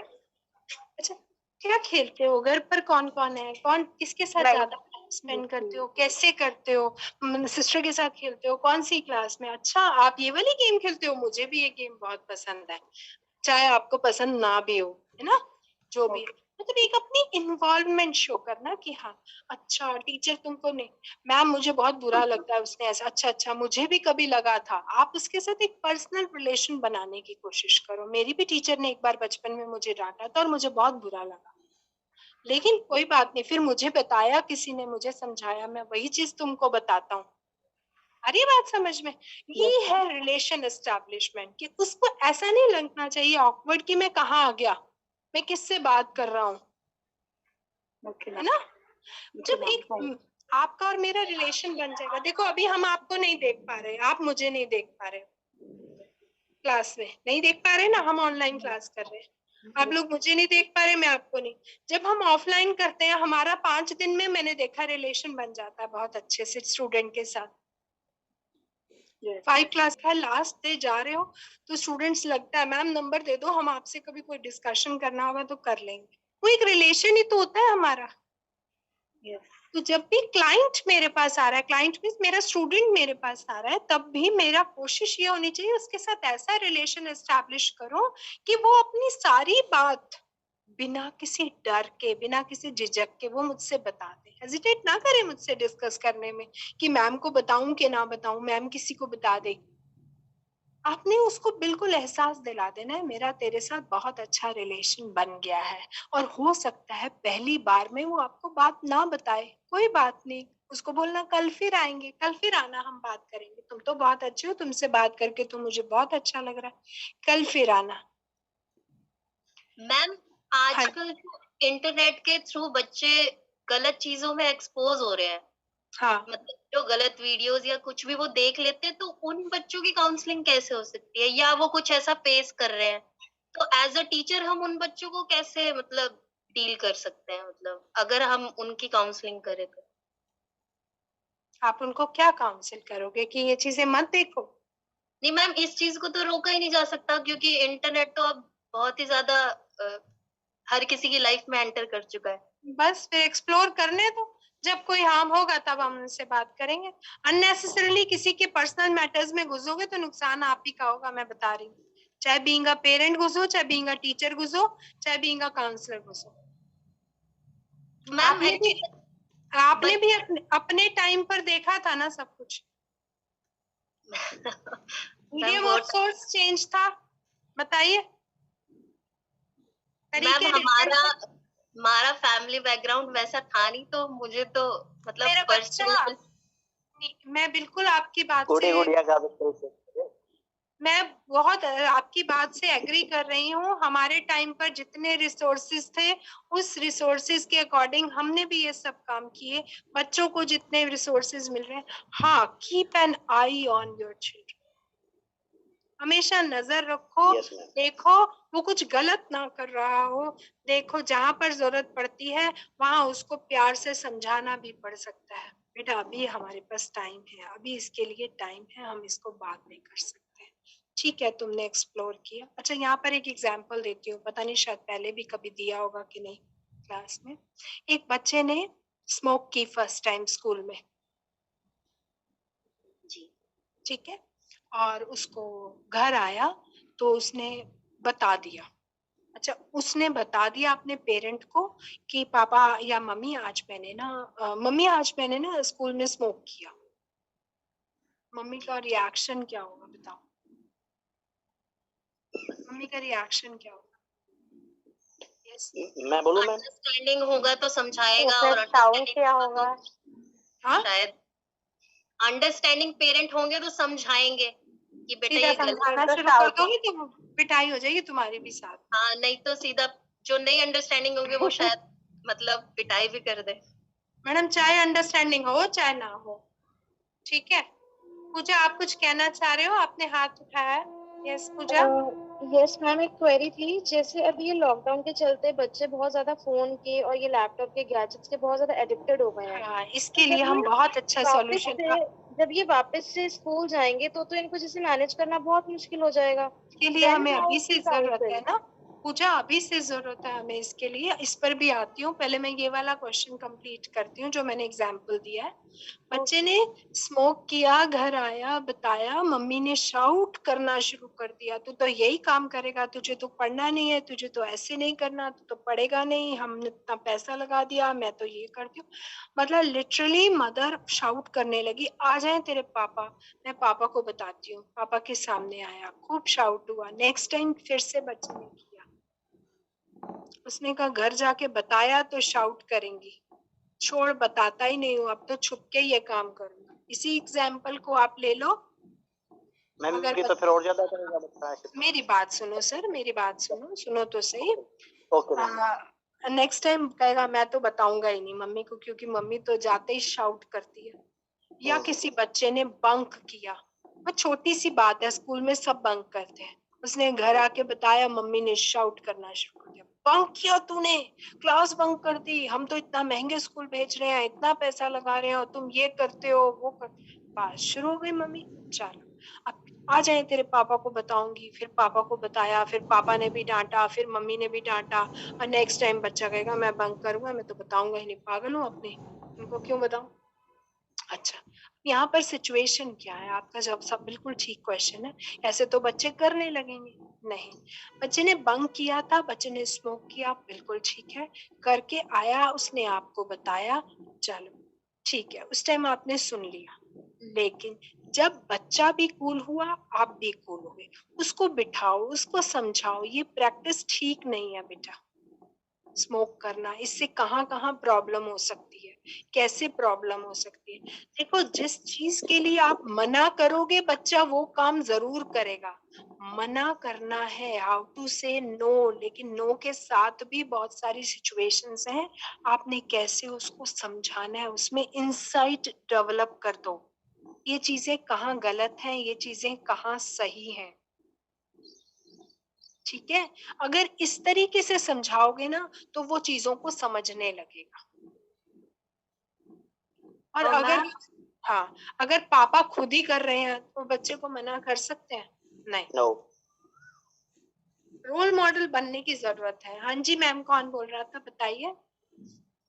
हाँ जी मैम मैं ये पूछ रही थी कि जैसे हम बच्चों को समझाते हैं आराम से प्यार से बैठ के किसी चीज पर्टिकुलर चीज के ऊपर, जैसे आपने एग्जांपल दिया, तो समटाइम्स बच्चे ये सोचते हैं कि मीन्स कि अभी तो उन्होंने समझा दिया, नेक्स्ट टाइम अगर ऐसा करूंगा तो मतलब कि इतना इफेक्ट नहीं पड़ता समटाइम्स बच्चों पे, कुछ कुछ होते हैं इंडिविजुअल देखो डिफरेंस मैम, होते हैं। ऐसा होता है मैम, कुछ बच्चे एक बारी में समझते हैं, कुछ बच्चे 2 में समझेंगे, कुछ बच्चे 3 में समझेंगे, ठीक है। किसी को इंडिविजुअल डिफरेंसेस हैं, ईच चाइल्ड इज डिफरेंट।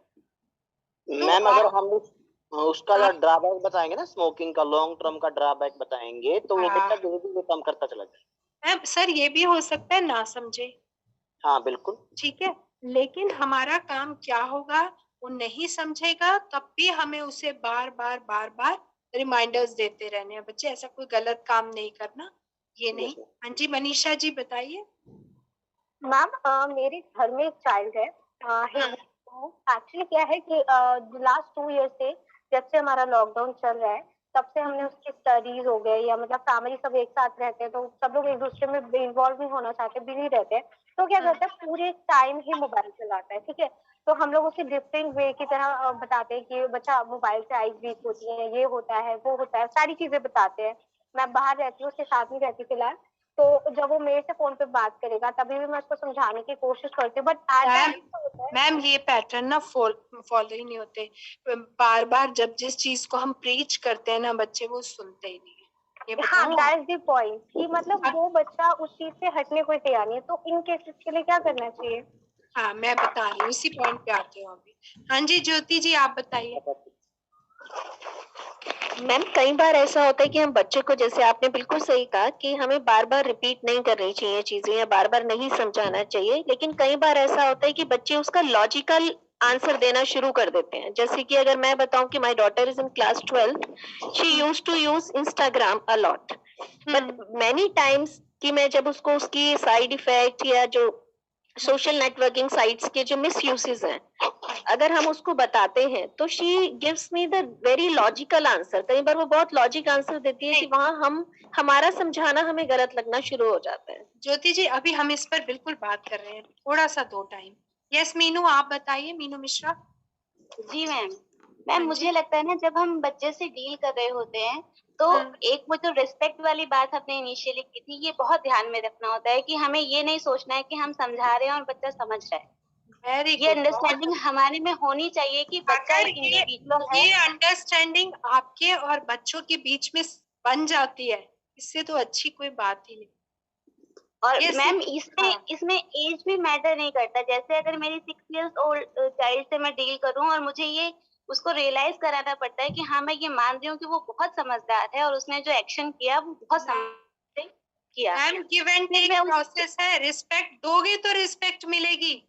हर समय डांट के बात करोगे तो कोई रिस्पेक्ट नहीं देगा आपको, ये बता रही हूँ। चाहे आप अपने बच्चों से कितने भी बड़े हो, कितने भी समझदार हो, बच्चे को रिस्पेक्ट दोगे तो रिस्पेक्ट मिलेगी। ये बात समझ के रख लेना। ओके अच्छा सुजाता जी। उसने जो काम किया है उसके लिए पूरा ऑथेंटिसिटी, मतलब उसके पास पूरा एक वेल रीजन रहता है काम करने के लिए कि हाँ ये काम उसने किया और इस रीजन से किया। आज के बच्चे को हमने इतना एक्सपोजर दे दिया है, उसके पास सब कुछ है, वो आपसे 10 टाइम्स स्मार्टर है क्योंकि उसने इतना एक्सपोजर ले लिया है। लेकिन आपका भी तो एक्सपीरियंस है ना मैम, ये भी तो बात सोचो, एक्सपीरियंस मैटर्स अ लॉट। सुना होगा ये आपने भी, है ना। अभी हम तरीका इसका ढूंढते हैं कैसे स्क्रीन टाइम को कम करें। हाँ जी सुजाता जी आप बताइए।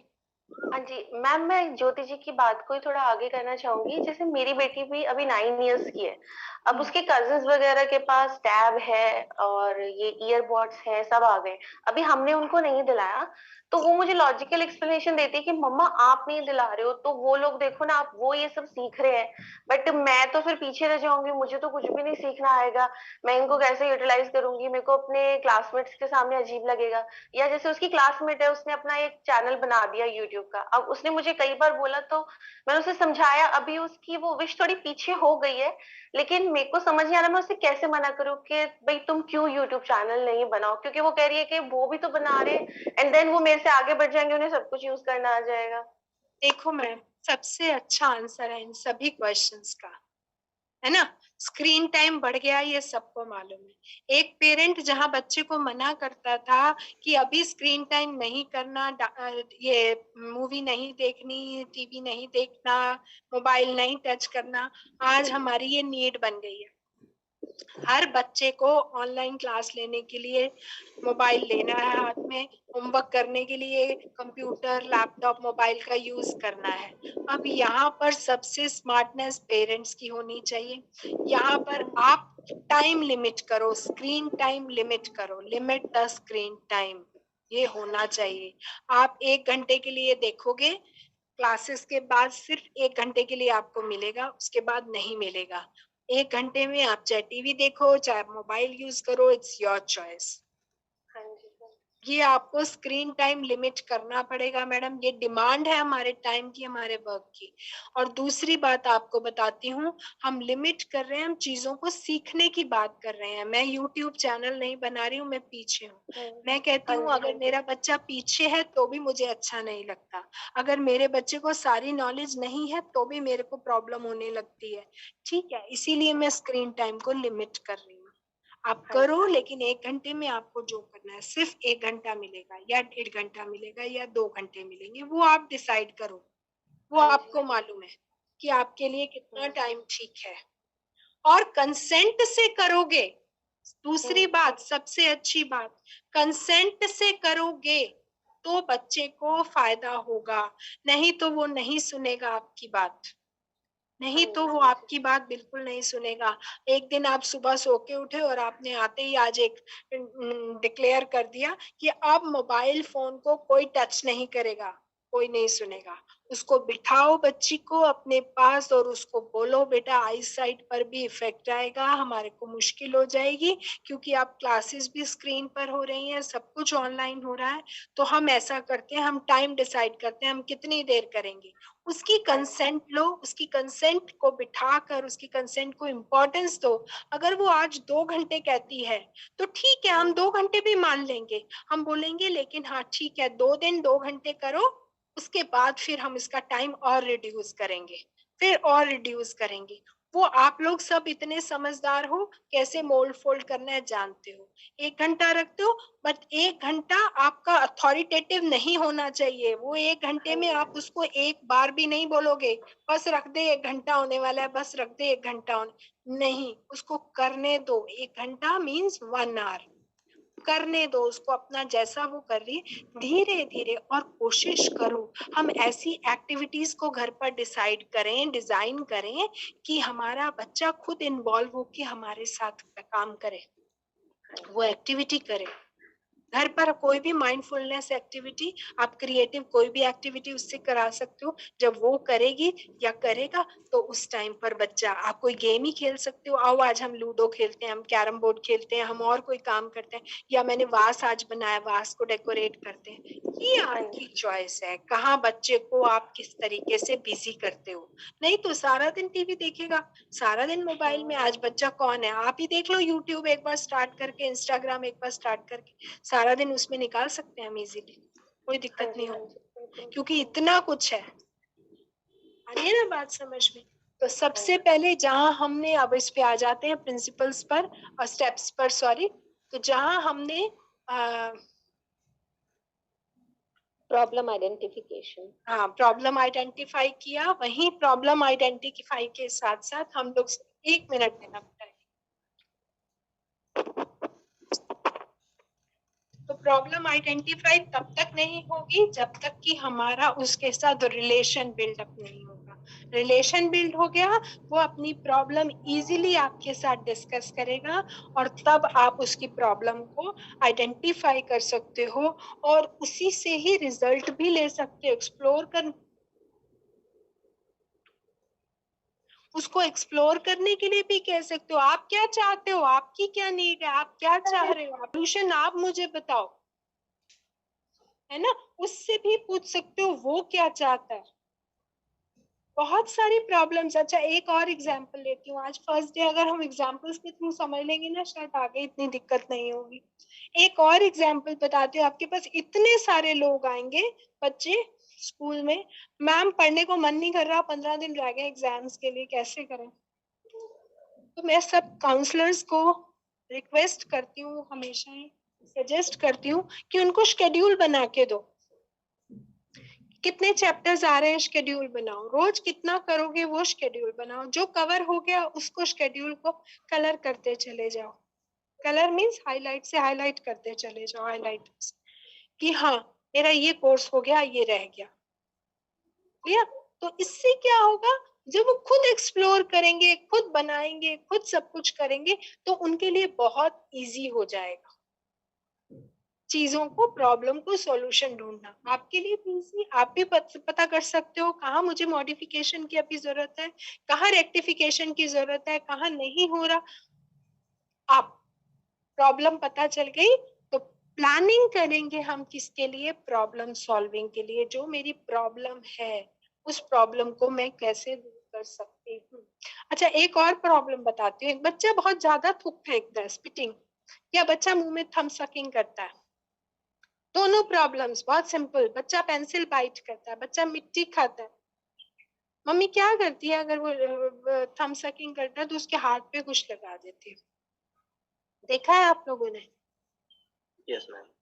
कोई गलती करते हैं, हम उसको बार बार उसी गलती को हम बार बार उसको रिमाइंडर देते रहते हैं। मुंह में अंगूठा मत डालना, मुंह में अंगूठा मत डालना, पेंसिल मत डालना मुंह में पेंसिल मत चबाना। उसका ध्यान ना भी जाए उससे पहले हम बता देते हैं उसको कि वो ले डाल ले, तू याद दिला रहे हैं तुझे। और हमारी बहुत आदत होती है, हम पेरेंट्स को भी इसके लिए मना करते हैं, टीचर्स को भी, कि बच्चे को कभी भी लेबल मत करो कि आप ऐसा करते हो, आप ऐसा करते हो, आप ऐसे। ये तो ऐसा ही करता है। सेल्फ कंसेप्ट कभी भी बच्चे का मत बनाओ ऐसा नेगेटिव। एक और एग्जांपल देती हूँ। एक बच्चे का मैथ्स अच्छा नहीं था, ठीक है? वो बच्चा मैथ्स में अच्छा नहीं था। मम्मी उसको सुबह से शाम तक कहती थी, मैथ्स तो इसके बस की नहीं है, ये तो मैथ्स कर ही नहीं सकता, इसका तो मैथ्स बहुत वीक है। स्कूल में जाता है, टीचर कहती है मैथ्स बहुत वीक है, इसका तो मैथ्स ही अच्छा नहीं है, इसका तो मैथ्स ही नहीं है, मैथ्स ही नहीं इसको आता, ये तो मैथ्स में ही वीक है। स्कूल में भी कहती है, घर पे आता है तो भी कहती है। मैं आ रही हूँ भावना, थोड़ा सा मैं बात कर लूं फिर आपसे पूछती हूँ। मनीषा, भावना, रेज योर। तो दोनों सिचुएशंस में क्या होता है, बच्चे का अपना सेल्फ कंसेप्ट बन जाता है कि I am not good in maths. क्यों? क्योंकि टीचर्स ने भी कह दिया, पेरेंट्स ने भी कह दिया, सबने कह दिया he is not good in maths. आ रही है बात समझ में? तो बच्चे ने अपना सेल्फ कंसेप्ट बना लिया। ये सेल्फ कंसेप्ट जो है मेरे स्टूडेंट के लिए बहुत सारी प्रॉब्लम्स क्लास में क्रिएट करेगा, जो उसको पढ़ने भी नहीं देंगी, जो उसको दूसरे सब्जेक्ट्स के साथ भी कॉप अप नहीं करने देंगी प्रॉब्लम्स को। ठीक, अब सॉल्यूशन भी ढूंढनी है, प्लानिंग भी करनी है, तो बच्चे को साथ में लेकर प्लानिंग कर सकते हैं। साथ में का मतलब नहीं है, उससे पूछो उसकी कंसेंट क्या है, वो क्या चाहता है। अगर उसकी कंसेंट के बिल्कुल अपोजिट करोगे तो वो कभी भी आपके साथ सपोर्ट नहीं करेगा। अगर कंसेंट में आपकी सपोर्ट, आपको उसकी सपोर्ट चाहिए तो उसकी कंसेंट लेनी जरूरी है, तभी उसकी प्रॉब्लम को सॉल्व कर पाओगे। नेक्स्ट हमारा पॉइंट होता है सॉल्यूशन, एप्लीकेशन एंड टर्मिनेशन। जब मुझे लगता है कि मेरे क्लाइंट की प्रॉब्लम सॉल्व हो गई तो मैं क्या करूंगी, क्लाइंट की प्रॉब्लम सॉल्व होने पर मैं हमारे दोनों के रिलेशनशिप को वहीं खत्म कर दूंगी, टर्मिनेट कर दूंगी। ये नहीं कि उसको डांट के भगा दूंगी, नहीं। अब हो गया हम दोनों का, आपने बहुत अच्छे से अपनी प्रॉब्लम को सॉल्व किया। अब आप कभी कभी मेरे से मिलने आ सकते हो, बट हमारा जो एक काउंसलिंग और स्टूडेंट का रिलेशन था वो यहीं तक था। आती है बात समझ में? चलिए भावना जी बताइए क्या कहना चाह रही हैं। यस मनीषा बताओ। बोलो। एक्चुअली मुझे बस ये पूछना कि am I right or wrong? Actually मेरी डॉटर 6 ईयर की है, तो मुझे ऐसा लगा कि बच्चे काफी फोन यूज करते हैं, तो मैंने उसके सामने फोन और टीवी यूज ना करके मैंने उसके सामने बुक्स रीड करनी स्टार्ट करी। और अब सिचुएशन ऐसी है, शी इज 6 और वो उसको एडिक्शन रीडिंग का है, बट वो फोन नहीं यूज करती, सिर्फ ऑनलाइन क्लासेस। और इनफैक्ट हम लोग टीवी भी न्यूज चैनल देखते हैं 15 मिनट्स, और उसको एडिक्शन नहीं है ना टीवी का ना फोन का। और आई थिंक मुझे लगता है कि पेरेंट्स की ही कहीं ना कहीं फॉल्ट है कि वो उनके सामने व्हाट्सएप यूज कर रहे हैं, इंस्टा और फिर बाद में बच्चों को डांटते कि तुमको क्यों फोन चाहिए। तो आई थिंक इट्स रॉन्ग। बिल्कुल सही भावना। अगर आपने बहुत सारी फैमिलीज में ये भी एक्सपीरियंस किया होगा, मम्मी खुद तो मूवी देख रही हैं, टीवी पर बिजी हैं, और उसके बाद बच्चे को कहती है जाकर तुम दूसरे रूम में पढ़ लो, कभी नहीं पढ़ेगा बच्चा, कभी भी नहीं पढ़ेगा। आपको उसको स्पेशल अटेंशन देने की जरूरत है। आप भी टीवी बंद करो, उसके साथ बैठोगे तभी पॉसिबल हो पाएगा। Yes ma'am, yes. मतलब ये इन्वायरमेंट घर से ही बना, तो बच्चा फोन यूज करना स्टार्ट किया तो उसमें उसकी गलती नहीं थी, उसमें पेरेंट्स की कहीं ना कहीं। बेटा ये साइकोलॉजी की इतनी जरूरत क्यों पड़ रही है? सबसे बड़ा रीजन ही ये है कि आज हम सबको अपने राइट्स के बारे में पता चल गया है। इतना एक्सप्लोर हो गए हैं हमारे बच्चे भी, उनको सबको पता है मेरे लिए क्या ठीक है, मेरे लिए क्या गलत है। और ये बात समझ में, तो जब हमने इतना एक्सप्लोर, बच्चों को एक्सप्लोरेशन का चांस दिया है, अपॉर्चुनिटी दी है, तो उसके अकॉर्डिंग हमें भी अपने बिहेवियर को सेट करना पड़ेगा। हमें भी उनके लिए रोल मॉडल बनना पड़ेगा। जब तक आप रोल मॉडल नहीं बनोगे, बच्चे नहीं कर पाएंगे इतना अच्छा। ठीक है? यस मनीषा जी, आप कुछ कहना चाह रही थी? No ma'am. ओके, चलिए, जितने भी हमने स्टेप्स की बात की है, ये सारे स्टेप्स को यूज करके एक काउंसलर जो है बहुत ही अच्छे से अपने क्लाइंट की प्रॉब्लम को, स्टूडेंट की प्रॉब्लम को सॉल्व कर सकता है।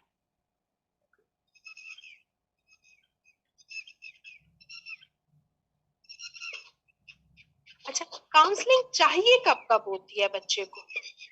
ठीक है, हमें जरूरत कब है काउंसलर की? हर छोटी छोटी चीज के लिए हम काउंसलर के पास नहीं भेज सकते बच्चे को, लेकिन हमारे स्कूल में टीचर्स काउंसलर्स के पास फिर भी भेज देती है, क्योंकि अपने स्कूल अपने उस पे से परेशानी हटाई और दूसरे के ऊपर डाल दिया, है ना? तो हम सबसे पहले जो हमारी कहा, उसकी पर्सनल डिफिकल्टीज जो है, किसकी? क्लाइंट की या बच्चे की। उसको कहीं पर कोई प्रॉब्लम आ रही है तो स्टूडेंट को बहुत जरूरी है जाकर काउंसलर से हेल्प ले सकता है। मान लो आजकल मैं बहुत अच्छा परफॉर्म नहीं कर पा रहा हूँ, मुझे कहाँ कमी लग रही है, अपनी पर्सनल प्रॉब्लम को वो जाके डिस्कस कर सकता है। ठीक है? हाँ जी। और कई बार ऐसा होता है, स्टूडेंट को ना अटेंशन चाहिए होती है, स्टूडेंट अपनी प्रॉब्लम आपके पास लेकर आता है और आपको एज अ सिंपैथेटिक लिसनर उसको सुनने की बहुत जरूरत होती है। उसे भी जरूरत होती है कि बहुत अच्छे से सुन ले, तो आप उसकी बात को सुनना भी है। ठीक है? और काउंसलर को इसकी हेल्प करनी है, स्टूडेंट की प्रॉब्लम को सॉल्व करने में हेल्प करनी। अच्छा, एक बहुत इंपॉर्टेंट पॉइंट यहाँ पर, और उसको प्रॉब्लम को सॉल्व करने में हेल्प करनी है, लेकिन उसको अपना डिसीजन उसके ऊपर थोपना नहीं है कभी भी। फोर्सफुली उससे अपने डिसीजन को नहीं मनवाना है, आपको उसकी हेल्प करनी है, फैसिलिटेट करना है।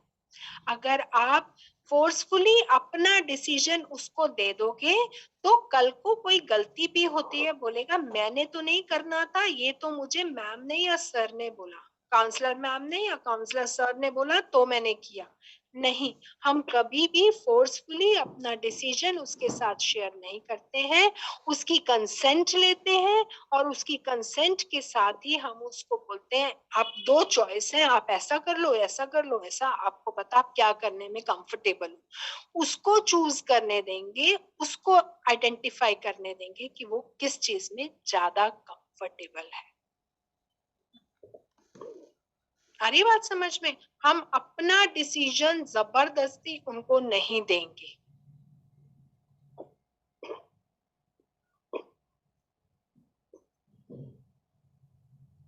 अपना डिसीजन जबरदस्ती उन पर नहीं डालेंगे, नहीं तो बात। हाँ जी बोलिए। यस बताइए। कुछ नहीं मैम।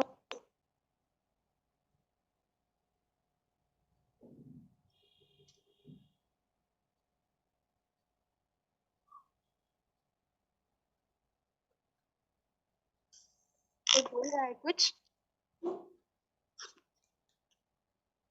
हाँ जी। नो मैम, कोई नहीं बोल रहा है। नहीं, चलिए। Hello ma'am. हाँ मैम, इसमें हम क्या, इस जैसे अभी सिचुएशन जो हमने आपने बताया, टाइम का जो स्क्रीन टाइम हमें लिमिट करना पड़ेगा। हाँ, तो हमारा मोटिव ये है कि बच्चे का स्क्रीन टाइम हमें कम करना और वो पर्पस सॉल्व हो जाए। तो क्या इस केस में हम बच्चे को मतलब बच्चे को 2-3 सिचुएशन दे देंगे, देखो हमें स्क्रीन टाइम कम करना है, अब कैसे करना है वो आप जानो। उसमें हम 2-3 सिचुएशन दे सकते हैं। हाँ, उसके साथ बैठ के डिस्कस करो कौन सी मोस्ट सुटेबल है आपके लिए। अच्छा, आप किस में कंफर्टेबल? आप किस टाइम देखना चाहते हो स्क्रीन, टीवी किस टाइम देखना चाहते हो, आपका फेवरेट प्रोग्राम आफ्टरनून में आता है, इवनिंग में आता है, कितने उतना ही देखना है, नहीं तो आईज पर इफेक्ट आ रहा है। आप बताओ मुझे, उसकी कंसेंट लेकर उस पर अपना डिसीजन फोर्सफुली नहीं देना है, उसकी कंसेंट लेकर आप उसके साथ बैठकर डिसाइड करो। इसी चीज का मैं एक और एग्जांपल आपको देती हूँ। बच्चे का जब शेड्यूल भी बनाओ पढ़ने की, उसको बिठाकर उसके साथ कंसेंट लो।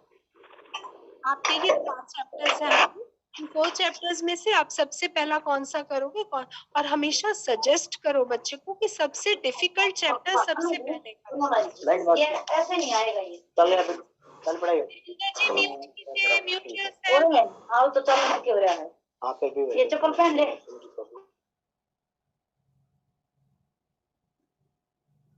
ओके, तो उसको भी डिसीजन लेने के लिए यही कहो सबसे डिफिकल्ट चैप्टर सबसे पहले करना है, फिर हम इजी, डिफिकल्ट टू इजी आएंगे क्योंकि उसको हम सबसे ज्यादा टाइम लगाएंगे। लास्ट में डिफिकल्ट पोर्शन करना बहुत डिफिकल्ट हो जाता है बच्चे के लिए, तो डिफिकल्टी से स्टार्ट करोगे, उसको पढ़ाओ और जहां जरूरत होती है बच्चे के साथ बैठो, उसको ऐसे कामों में बिजी करो कि आपको जरूरत ही ना पड़े बच्चे के साथ, उसको इस तरीके से बिजी करो कि वो स्क्रीन टाइम में आएगा ही नहीं, आप दूसरी एक्टिविटीज में इंडल्ज कर दो। मैम और मैम अगर हम एक्टिविटीज में कर रहे हैं बट पेरेंट्स नहीं कर रहे हैं, पेरेंट्स को जैसे हम काउंसिल भी करते हैं कि आप ऐसे ऐसे एक्टिविटीज में करवाइए बच्चों को, आप खुद टीवी कम देखिए, आप असाइन कर दो बच्चे को स्कूल में काम, स्कूल से असाइन कर दो आप बच्चों को। मैम वो अगर हम एक्टिविटीज जैसे देते हैं बच्चों को कि आप ये भी कुछ बना के लाना या कुछ ड्रॉ करके लाना, तो पेरेंट्स ही बच्चों की हेल्प नहीं करते हैं, तो वो चीज बच्चों को भी बर्डन लगने लग जाती है। आप बोलो कि कहीं पर भी प्रॉब्लम है तो मुझसे पूछो, और सबसे बड़ी बात बताऊं, ऐसा होमवर्क या ऐसी एक्टिविटी दो जिसमें बच्चे खुद से कर पाए, है ना, और बहुत सारे पेरेंट्स ही खुद काम कर देते हैं कि सुंदर हो जाए। हाँ जी, मेन यही चीज होती है, अगर चाहे एक्टिविटी दी जाए चाहे वर्क दिया जाए, तो समटाइम पेरेंट्स ऐसे होते हैं कि खुद होमवर्क कर देते हैं बच्चे की हैंडराइटिंग में। हाँ, तो उनको बोलो, यहाँ पर भी पेरेंट्स को साथ जब भी आपकी डिस्कशन होती है, आजकल ऑनलाइन है, जूम मीटिंग लेना बहुत इजी है, मैं सब टीचर्स को सजेस्ट करती हूँ जूम मीटिंग लो, पेरेंट्स को बोलो कि इसके कोई ऐसे मार्क्स नहीं है कि आपके बच्चे को अवार्ड मिलेगा या नोबेल प्राइज मिलेगा, बच्चे का अपना स्कूल का होमवर्क है, उसे खुद करने दो, आपने नहीं करना, ठीक है। यस चंद्रा जी। हेलो। हाँ जी। मैम एक्चुअली जैसे कि अगर बच्चे बड़े हैं 11th 12th क्लास का अगर स्टूडेंट है कोई, मेरा एक स्टूडेंट है, तो क्या है कि मैं उसे जब भी देखता हूँ एक जैसे डरा हुआ बिहेव होता है ना, कि किसी भी चीज को लेके डरा हुआ, तो मैं हमेशा उसे ऐसा ही फील करता हूँ। इवन मैंने उसके पेरेंट्स से भी बात की कि मैंने मतलब अगर इसे होमवर्क दूं, काम कंप्लीट भी नहीं करता, इवन मैं डांटता भी नहीं हूँ उसे। पेरेंट्स का भी मतलब एक जो रूड बिहेव होता है किड्स के तरफ, उस तरीके का बिहेव दिखा उसके पेरेंट्स का भी मुझे, तो इस कंडीशन में मुझे किस तरह से उस बच्चे को हैंडल करना चाहिए? उस बच्चे को बिठाइए सर और उससे पूछिए उसको कहाँ प्रॉब्लम आ रही है। नहीं, वो प्रॉब्लम एक्चुअली दिक्कत ये है कि वो शेयर भी नहीं करता, पता नहीं कॉन्फिडेंस है क्या है। नहीं, यहाँ लैक ऑफ कॉन्फिडेंस नहीं है, यहाँ पर घर में एनवायरनमेंट हो सकता है उनके घर में कोई कॉन्फ्लिक्ट्स चल रहे हो, इंटरपर्सनल रिलेशनशिप्स हो कहीं उनके खराब, वो चेक करने की जरूरत है, और वो चेक सिर्फ आप तभी कर सकते हो जब सबसे पहले उसके साथ एक अच्छे से रिलेशन बिल्ड कर लोगे क्लाइंट के साथ, जो भी आपका स्टूडेंट है। डरता है तो क्यों डरता है, किस चीज को लेकर इनसिक्योरिटी है, वो आपको बात करनी पड़ेगी। तो उसके लिए कैसे मतलब बातचीत कैसे स्टार्ट की जाए? उसी से करो, अपने स्टूडेंट से ही बात करो। ओके, मतलब कोई चीज मतलब वो कंप्लीटली मतलब उससे कई बार पूछा भी कि प्रॉब्लम क्या है, मतलब क्यों, मतलब तो अच्छा, यहाँ पर उसको रीइंफोर्समेंट देने की जरूरत होगी, आप रीइंफोर्स करो उसको कहीं पर भी अप्रिशिएशन दो 2-4 दिन, और आप देखो अरे तुम तो बहुत अच्छा करते हो, लेकिन तुम इतने घबराए हुए से क्यों रहते हो, तुम ऐसे क्यों हो, आपके पास बहुत तरीके होते हैं बात करने के, और उसको रीइंफोर्समेंट अप्रिसिएशन देते जाओ 2-4 दिन। आप देखो अपने आप आपको समझ में आना लगेगा कि वो आपसे अपनी बात डिस्कस कर सके। जब तक वो डिस्कस नहीं करेगा आपको कैसे पता चलेगा? कोई मैजिक स्टिक तो हमारे पास भी नहीं है ना, है ना? हमारे पास मैजिक स्टिक नहीं है कि उन्होंने कहा और हमने, उन्होंने कहा भी नहीं और हमने समझ लिया और इस प्रॉब्लम का सॉल्यूशन ढूंढ लिया। ये तो पॉसिबल हमारे लिए भी नहीं है, लेकिन हाँ कोशिश करो कि उसी से बात करके हम प्रॉब्लम निकलवाएं और उसका सॉल्यूशन। हाँ जी, वंदना जी बताइए। हेलो। हाँ जी मैम, जैसे अगर कोई संगीता मैम, यस, अगर कोई बच्चा हमारे पास आता है वो किसी बैड प्रैक्टिस में है, मतलब या तो वो स्मोक कर रहा है या फिर वो काम कर रहा है, और हमने उसे काउंसल किया और धीरे धीरे उसमें इम्प्रूवमेंट आ गई। ठीक उसी तरह दूसरा बच्चा हमारे पास आता है जो कि हो सकता है उसका फ्रेंड हो या क्लासमेट है, हम उसको सेम काउंसलिंग देते हैं और उस पे हमें टाइम लग रहा है, वो उस तरीके से रिजल्ट नहीं आ रहे, बट सिमिलर केस है, केस सिमिलर है, मिलता जुलता केस है, तो क्या इस केस में हमें एग्जाम्पल देना चाहिए साथ वाले बच्चे का, क्योंकि यहाँ पे कॉन्फिडेंशियलिटी वाली बात भी है।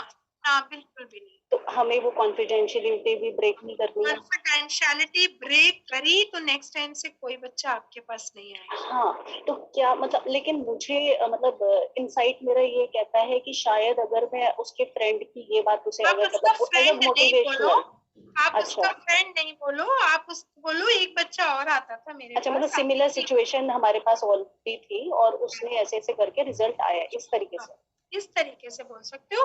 कहीं पर्टिकुलर किया वही टीज करने लगेगा अपने फ्रेंड। ओके, ठीक है, तो जरूरत नहीं होती है, पॉजिटिव रीइंफोर्समेंट देते चलो, बच्चे जरूर देखो ये इतनी रिजिडिटी नहीं है बच्चों में कि ना सके, और क्यों स्मोक करना, कई बार तो पीयर प्रेशर में आके ही शुरू कर देते हैं, कोई ऐसा टेंशन वो चेंज करने की। हाँ जी पिंकी जी बताइए। Yes Pinky, you want to ask anything? Yes Pinky. Yes ma'am, आवाज आ रही है आपको मैम मेरी? Yes you are audible. Ma'am मैं कह रही थी पिछला जो केस था हमारे पास जिसमें बच्चा डिस्कस नहीं कर पा रहा था और पेरेंट्स भी नहीं बता रहे थे, वे ज्यादा रूड हो रहे थे, तो मैम इस केस में क्या बच्चे के फ्रेंड से डिस्कस करना ठीक है बच्चे के बारे में? कर सकते हो, अगर आपको लगता है कि इसने किसी फ्रेंड से डिस्कस किया हुआ है तो पता चल जाए, बट अदरवाइज तो आप तब तक हेल्प नहीं कर पाओगे जब तक आपको उसके बारे में इंफॉर्मेशन नहीं मिलेगी। किसी के पास भी मैजिक स्टिक तो है नहीं काउंसलर के पास, है ना? वो ये सोचे कि मेरा काउंसलर अपने आप नहीं, मैजिक यस मैम, उसका बेस्ट फ्रेंड जो हो सकता है मे बी उसके पास हो उसकी प्रॉब्लम का, लेकिन मैम यहाँ पे क्वेश्चन मेरा ये है कि ऐसा हमें लगा कि हो सकता है कि उसके बेस्ट फ्रेंड को ये बात पता है कि उसके बारे में ऐसा ऐसा कुछ चल रहा है, बट जैसे ही हमने पूछा अगर उसके बेस्ट फ्रेंड ने डिनाई कर दिया तो इस तरीके से फिर वापस वही कॉन्फिडेंशियलिटी वापस बात आती है, फिर वही प्रॉब्लम आएगी। इसमें आप कुछ भी नहीं कर, ऐसे केस में आप कुछ भी नहीं कर पाओगे। और ये भी हो सकता है उसका जो फ्रेंड है, बेस्ट फ्रेंड, वो उसको जाके बता कि सर आपके बारे में पूछ रहे थे, तो आपने यस मैम, ये भी प्रॉब्लम आ जाएगी, फिर वो भी आपने इनडायरेक्टली क्वेश्चन करना है और इनडायरेक्टली बच्चे से पूछना है, अरे इतना चुप क्यों रहता है, सब ठीक है, कैसा है? जनरल डिस्कशन के थ्रू आपको कंक्लूजन पर जाना है, ऐसा नहीं कि आप कुछ बोल दो वो उस बच्चे को बोल देगा और फिर उसके बाद ठीक है। कोई और क्वेश्चन किसी का हम डिस्कस कर सकते हैं? No ma'am. नेक्स्ट से हम लोग और स्टार्ट करेंगे नेक्स्ट यूनिट। अभी तो मुझे लग रहा है कि आज फर्स्ट क्लास के लिए तो हम इतना छोड़ सकते हैं, थोड़ा सा काउंसलिंग को पढ़ना, उसके बाद नेक्स्ट से हम एक एक काउंसलिंग के ऊपर आएंगे, साइकोडायनेमिक, बिहेवियरल। और एक चीज और ध्यान रखना बेटा, हमारा बिहेवियर हो सकता है कौन सा बिहेवियर आपका आपके लिए अच्छा है, मेरा मेरे लिए अच्छा है। एक सेट बिहेवियर, डिजायर्ड बिहेवियर को अगर आप और ज्यादा नर्चर करना चाहते हो तो उसे रीइंफोर्स करते रहो। हर समय बच्चे को डांट कर लेबल करके हम उसके अनडिजायर्ड बिहेवियर को नर्चर कर रहे हैं। इस बात को ध्यान से सुनो। हर समय पॉइंट आउट करते हैं, हर समय उसको पॉइंट आउट करते हैं, तो हम अनडिजायर्ड बिहेवियर को नर्चर कर रहे हैं। और अगर डिजायर्ड बिहेवियर को नर्चर करना है, हम कभी भी उसका अच्छा काम होता है उसको तभी अप्रिशिएट करो। वो अप्रिसिएशन उसको अपने बिहेवियर में मॉडिफिकेशन करने में, बिहेवियर में चेंज लाने में हेल्प करेगा। आ रही है बात समझ में? ये बिहेवियरल थेरेपी में भी हम सीखेंगे। फर्स्ट ईयर में सब लोग क्लासिकल कंडीशनिंग पढ़कर आए हैं, ऑपरेंट कंडीशनिंग थ्योरी पढ़कर आए हैं, नहीं पढ़ी? यस पढ़ी है मैम, पढ़ी है ना? इसमें भी हम कहते थे जहां पर डिजायर्ड बिहेवियर जो मुझे चाहिए उसको मैं बार बार मॉडिफाई करती चली जाऊं, उसको रीइंफोर्स करती चली जाऊं, वही मिलेगा। और जो पेरेंट्स मुंह में अंगूठा डालता है, थंब सकिंग प्रॉब्लम है, उसके अंगूठे पे पट्टी बांध देते हैं, उसके अंगूठे पे मिर्ची लगा देते हैं, तो वो तो रीइंफोर्सर का काम कर रहा है मैडम। मुंह में डालेगा ही, आपके हाथ पे बैंडेज लगी हो, देखो कितनी बार ध्यान जाता है आपका दिन में वहां पर। तो ये आप उसके अनडिजायर्ड बिहेवियर को हाईलाइट कर रहे हो, रीइंफोर्स कर रहे हो। बार बार उसका हाथ पे ही ध्यान जा रहा है और उसका मन कर रहा मुंह में। इससे अच्छा तो उसे किसी एक्टिविटी में इंडल्ज कर दो कि उसका ध्यान ही ना जाए, मुंह में डाले ही ना, वो कोई काम करने में ही बिजी हो जाए। तो ये फाइंड आउट सॉल्यूशंस आपको करने हैं। बीइंग अ काउंसलर, ही इतनी प्रॉब्लम्स आपके साथ आएंगी, ये सारी प्रॉब्लम्स आपको ही सॉल्व करनी है। इसमें मैं एक और एग्जांपल आपको देती हूँ। बिहेवियर मॉडिफिकेशन, एक बच्चा बेड वेटिंग प्रॉब्लम है, बिस्तर गीला करता है। बेड वेटिंग प्रॉब्लम को कैसे सॉल्व करेंगे? तो यहाँ पर भी हम उसकी बॉडी को कंडीशनड करते हैं और उसके ब्रेन को पॉजिटिव मैसेज देते हैं कि आपने बिस्तर गीला नहीं किया। रात को सोते समय उसको बिस्तर पे लिटाते समय शुशु करा के उसको बिस्तर पर लिटाओगे, उसके बाद 2 बजे उठकर फिर उसको वॉशरूम लेकर जाओगे। यहाँ पर्पस क्या है? उसकी बॉडी को कंडीशनड कर रहे हैं हम। रोज 2 बजे उसे उठा रहे हैं और वॉशरूम लेकर जा रहे हैं। जब 2 बजे उठकर वो वॉशरूम जाएगा, उसकी बॉडी वैसे ही कंडीशनड हो जाएगी। 10 दिन, 15 दिन, 20 दिन के बाद वो बच्चा खुद उठ के वॉशरूम जाएगा, उसकी बॉडी कंडीशनड हो जाएगी। हम क्यों कोई भी काम 21 दिन या 40 दिन करते हैं? क्योंकि 21 दिन तक हमारी बॉडी कंडीशनड हो जाती है। हमारी बॉडी कंडीशनड हो जाएगी और सुबह जब वो उठेगा, बिस्तर गीला नहीं है, हम उसे पॉजिटिव मैसेज दे सकते हैं कि बेटा रात को आपने बिस्तर गीला नहीं किया। कि हम उसको रीइंफोर्स कर रहे हैं, उसकी बॉडी को, उसके ब्रेन को, आपने बिस्तर गीला नहीं किया।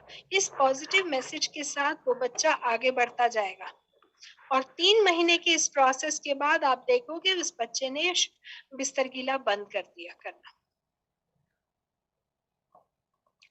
ऐसे ही हर चीज के लिए, स्टेज फोबिया है तो भी ये करोगे, ऐसे ही हर चीज के लिए आप बच्चे को कंडीशन कर सकते हो, उसके डिजायर्ड बिहेवियर को मोटिवेट। स्क्रीन टाइम, टीवी नहीं देखना, टीवी नहीं देखना, टीवी नहीं देखना, सारा दिन हम उसको बोलते हैं टीवी नहीं देखना, तो ध्यान तो टीवी पे जाएगा। इंस्टाग्राम मत चलाना, इंस्टाग्राम, अरे उसका ध्यान तो वहीं जा रहा है। उससे अच्छा हम उसको किसी एक्टिविटी में इंडल्ज करें, उसके लिए कुछ नया सोच सकते हो। इंडल्ज करने का मतलब उसे अकेला नहीं दे रहे हो, आप भी उसके साथ ही बैठ रहे हो। उसके साथ बैठकर आप सेम एक्टिविटी करोगे तो दोनों का जब साथ में कंट्रीब्यूशन होगा तो रिजल्ट और अच्छा आएगा। सारी बात समझ में? तो रिजल्ट और अच्छा आएगा, वो बच्चा अपने काम में बिजी और उसका डिजायर्ड बिहेवियर, जो मैंने अनडिजायर्ड बिहेवियर मेरी तरफ से था, वो चेंज होता चला जाएगा। आज सुबह से तो मैंने मोबाइल ही नहीं देखा, कहाँ है, इंस्टाग्राम ही नहीं चलाया, फेसबुक ही नहीं। सोशल मीडिया का इम्पैक्ट जितना बच्चों पर है वो खत्म करने की जरूरत है। मैम स्टेज फोबिया को कैसे करेंगे? बेटा स्टेज फोबिया के लिए भी बड़ी अच्छी थेरेपी है, वैसे मैं नेक्स्ट क्लास में डिस्कस करती, चलो आज बताती हूँ थोड़ा सा। स्टेज फोबिया देखो, शिवरिंग तो सभी को होती है, चाहे आप हो चाहे मैं हूँ। जब स्टेज पर जाते हैं थोड़ा सा तो महसूस होता है कि हम स्टेज पर आए हैं, ठीक है। अब वो बात अलग होती है कि हम लोगों को इतने साल हो गए पढ़ाते हुए, तो मुश्किल नहीं। लेकिन एक छोटे बच्चे को जो स्टेज पर जाने से डर लगता है, तो हम पहले से सीधा स्टेज पर नहीं चढ़ाएंगे, हम उसे रोज छोटा छोटा बोलने के लिए कहेंगे और अपनी सीट पर खड़ा करके बोलने के लिए कहेंगे। सीट पर ही रहो और बताओ। जब वो बताने लगेगा धीरे धीरे उसको हम उसकी बॉडी कंडीशन कर रहे हैं बेटा, उसके ब्रेन को कंडीशन कर रहे हैं। उसके बाद हम उसको फ्रंट में बुलाना स्टार्ट करेंगे। अब टीचर्स डेस्क पे आकर बोलो, ठीक है। जब टीचर डेस्क के पास वो बोल रहा है तो आप पीछे हो, आप पीछे की तरफ चले जाओ। उसको खौफ नहीं देना है आपने अपना। चलिए, उसके बाद धीरे धीरे उसको बाहर ले जा सकते हो आप दूसरी क्लास में बोलने के लिए, फिर स्टेज पर ला सकते हो धीरे धीरे। जहां वो थोड़ा सा भी 2 लाइन भी बोलता है, थोड़ा सा भी अच्छा बोलता है, वहीं उस बच्चे को अप्रिसिएशन मिलना चाहिए, उसके लिए क्लैप होनी चाहिए। Okay ma'am, okay. ये आपका काम है, ये टीचर का काम है। कंडीशन करते चले जाओ उसकी बॉडी को, उसको रीइंफोर्स करते चले जाओ और उसको जहां से जो फोबिया है उसे हटाते जाओ। थोड़ा सा भी अच्छा किया, आज एक सिंपल क्वेश्चन का आंसर दिया, उसको अप्रिशिएट कर दो, अरे आप तो बहुत अच्छा करते हो। हर बच्चा, एक चीज और बताती हूँ, कोई भी बच्चा कभी खराब नहीं होता, बच्चे का बिहेवियर खराब होता है। और बिहेवियर को मॉडिफाई करने के लिए हम बिहेवियरल थेरेपी प्रोवाइड करते हैं। अरे बात समझ में, बिहेवियरल थेरेपी के साथ साथ आप चेंज करते जाओ और आगे बढ़ाते जाओ बच्चे को, वो आपका काम है। हाँ जी राधिका, क्या पूछना चाह रहे हो? हेलो मैम, ये चीज पूछनी थी, किसी बच्चे का अगर लर्निंग प्रोसेस अगर स्लो है तो उसको इम्प्रूव कैसे किया जाए? प्रैक्टिस के थ्रू बेटा। लाइक कुछ स्पेलिंग्स होती है, उसको 1 डे हमने लर्न कराया, उसके बाद 3-4 टाइम्स बाद हमने उससे पूछा, उसको लर्न है। 1 वीक आफ्टर 1 वीक हमने उसको फिर से पूछा तो उसको लर्न नहीं है। कोई बात नहीं है तो दोबारा प्रैक्टिस करा दो, अभी बच्चा छोटा है। मैम वो कम से कम 8-10 साल का बेबी है, 8-10 साल का। 8-10 साल का भी है तो कोई बात नहीं। अभी कोई लेबल नहीं करोगे आप, किसी के सामने नहीं बोलोगे आप उसको लेबल नहीं करोगे। इसको स्पेलिंग याद नहीं रहती, वो अगर उसने ये कंसेप्ट अपने माइंड में बिठा लिया तब तो वो बिल्कुल नहीं कर पाएगा। हाँ जी, हाँ, ये चीज देखने में आई है कि वो उसको अगर किसी के सामने बोला जाता है तो वो और अपने आप को डीमोटिवेट कर लेता है। पेरेंट्स का काम है, आप ही का काम है बेटा, वो तो आप ही करते हो उस बच्चे को। आप उसको कोई बात नहीं आ रही, एक बार पढ़ के मेरे को फिर सुनाओ तो दोबारा बता दो, कोई बात नहीं, भूल जाते हैं। उसको कोऑपरेट करो। और एक चीज बता दूं बेटा, हर बच्चे की लर्निंग कैपेसिटी डिफरेंट होती है। हाँ जी। और हो सकता है आप उसको इस टाइम पर रिवीजन ज्यादा कराओगे तो वो रिवीजन के थ्रू, प्रैक्टिस के थ्रू इस अपनी प्रॉब्लम को पॉप अप कर लेगा, निकल जाएगा इस प्रॉब्लम से। और जहां आपने उसको लेबल करना शुरू कर दिया ना, वो अपने माइंड में अपना कंसेप्ट बना लेगा, मैं ऐसा ही हूँ और मेरे को तो याद ही नहीं रहता। आपके लिए प्रॉब्लम हो जाएगी। आपका तो कुछ नहीं गया, 2 मिनट लगे आपको लेबल करने। तो इसलिए उसको बिल्कुल रियलाइज ही मत कराओ कि तेरे को ये सब प्रॉब्लम हो रही है। उसको बोलो कि चलो दोबारा रिवाइज कर लेते हैं, कोई बात नहीं। हाँ, जैसे राइटिंग और उसको सुनने में प्रॉब्लम हो, जैसे राइटिंग कुछ और कर रहा है और वो सुन कुछ और रहा है, साउंड क्लियर नहीं होते कई बार बच्चे। तो जैसे मैंने उसको बोला कि राइट डाउन, जैसे कि कोई नेम ही बोल दिया, जैसे अनीता, तो उसको कुछ और लिख रहा है, वो जैसे एन नहीं लिखा उसने आई लिख दिया, ऐसा कुछ उसमें। तो मैम हम इसमें कुछ टाइम लेके बच्चे को मेन स्टडी से रिलेटेड ना करा के उसके साउंड्स भी तो क्लियर करा सकते हैं, क्योंकि ये चीज मैंने की है अपने स्टूडेंट्स में। हो सकता है जैसे वो 3rd क्लास में था बच्चा, बट उसको ना तो साउंड्स आते, ना उसको व्यंजन, ना स्वर। तो मैंने उसको स्टार्टिंग के जो 2 मंथ्स थे उसको यही सब चीजें कराई, और अब वो साउंड्स भी पढ़ लेता है और अपने आप वर्ड्स भी पढ़ता है। मैम ये भी प्रॉब्लम, यही प्रॉब्लम है, जैसे कि है ना, कई बार जैसे हिंदी डिक्टेट करते हैं तो हिंदी करने लग जाता है, जैसे उसको इंग्लिश में आते हैं ना लेकर, तो वो इंग्लिश को भी हिंदी में ही डिक्टेट करने हमने इस तरह ही बताया है। हाँ कोई बात नहीं, आप उसके साथ थोड़ा सा प्रैक्टिस करो, थोड़ा सा रिवीजन उसको बार बार करो, देखो उसका डिफिकल्टी एरिया कौन सा है। क्या वो साउंड्स को इजीली आइडेंटिफाई नहीं कर रहा, तो एक बार उसको आराम से प्यार से बिठा के साउंड्स की नॉलेज दे दो, सारे फोनेटिक साउंड्स उसके साथ डिस्कस करो, ठीक है। लेकिन अगर आपको लगता है आपके इतनी एफर्ट्स के बाद भी प्रॉब्लम आ रही है, तो बेटा अभी 8-10 इयर्स में कोई भी बहुत लेट नहीं हुआ है, इनिशियल स्टेज है, आप जाकर किसी साइकोलॉजिस्ट से कंसल्ट कर लो, और 1-2 थेरेपीज के बाद अगर आपको लगता है, अभी बिल्कुल लेबल करने की जरूरत नहीं है, मैं भी गलत कंसेप्ट आपको दे रही हूँ कि जाके साइकोलॉजिस्ट से मिल लो। हो सकता है कई बार छोटे बच्चे बहुत ज्यादा ध्यान नहीं देते है ना, बहुत समय के बाद उनको लगता है अरे अच्छा हम तो ध्यान ही नहीं दे रहे थे, कंसंट्रेशन बच्चों का नहीं बनता। एक चीज ये है कि पैम्परिंग उसको ज्यादा काम करती है, ये भी तो आप अभी कोई किसी डिसीजन पर नहीं आओ, पहले कुछ दिन उसके साथ काम करो, और अगर आपको लगता है फिर भी रिजल्ट नहीं आ रहे, तो किसी भी आसपास जाकर साइकोलॉजिस्ट से एक बार बात कर लो, कोई थेरेपी। और आज थेरेपी देना कोई बहुत ऐसी वाली बात नहीं है कि अरे बच्चे को थेरेपी मिल रही है, कोई ऐसी चीज नहीं है, बहुत कॉमन है। आ रही है बात समझ में? तो आप कर सकते हो वो भी जाके।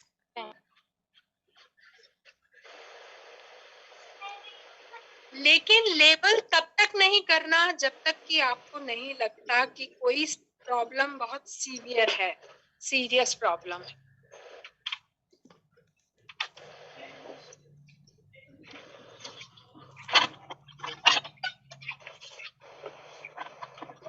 ठीक है, ओके चलिए नेक्स्ट क्लास में मिलते हैं नेक्स्ट संडे।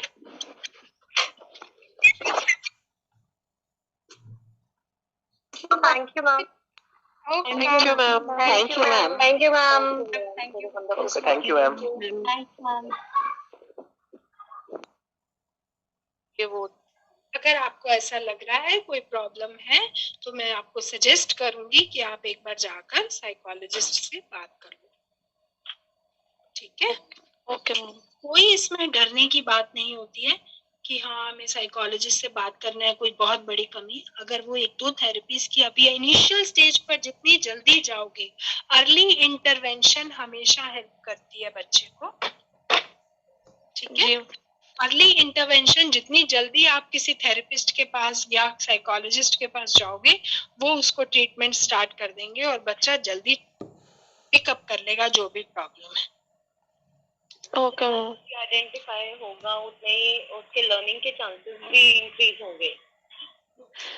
मैं वो उनको स्कूल से भी काउंसलिंग मिली हुई है, मैंने अपने जो मेरे टीचर्स थे साइकोलॉजिस्ट, मैंने उनसे भी काउंसलिंग करवाई है, उनको जो जो मीन्स की गाइडेंस होनी चाहिए वो मीन्स सब है इनके पास जो बट कुछ मेरे को कोई इम्प्रूवमेंट ऐसे दिख नहीं रही, क्योंकि सेम प्रॉब्लम पहले भी थी, सेम प्रॉब्लम अभी है। काउंसलर से ज्यादा साइकोलॉजिस्ट के पास जाओ आप, ओके। हॉस्पिटल में या तो आप यहाँ गंगाराम चले जाओ, फोर्टिस चले जाओ, किसी भी हॉस्पिटल में जाकर जब आप साइकोलॉजिस्ट को दिखाओगे, वो आपकी प्रॉब्लम को बेटर अंडरस्टैंड करेगा रादर देन की क्योंकि काउंसलर के पास उतना नहीं होगा जितना साइकोलॉजिस्ट के पास इंफॉर्मेशन होगी। Okay ma'am, okay, thank you ma'am.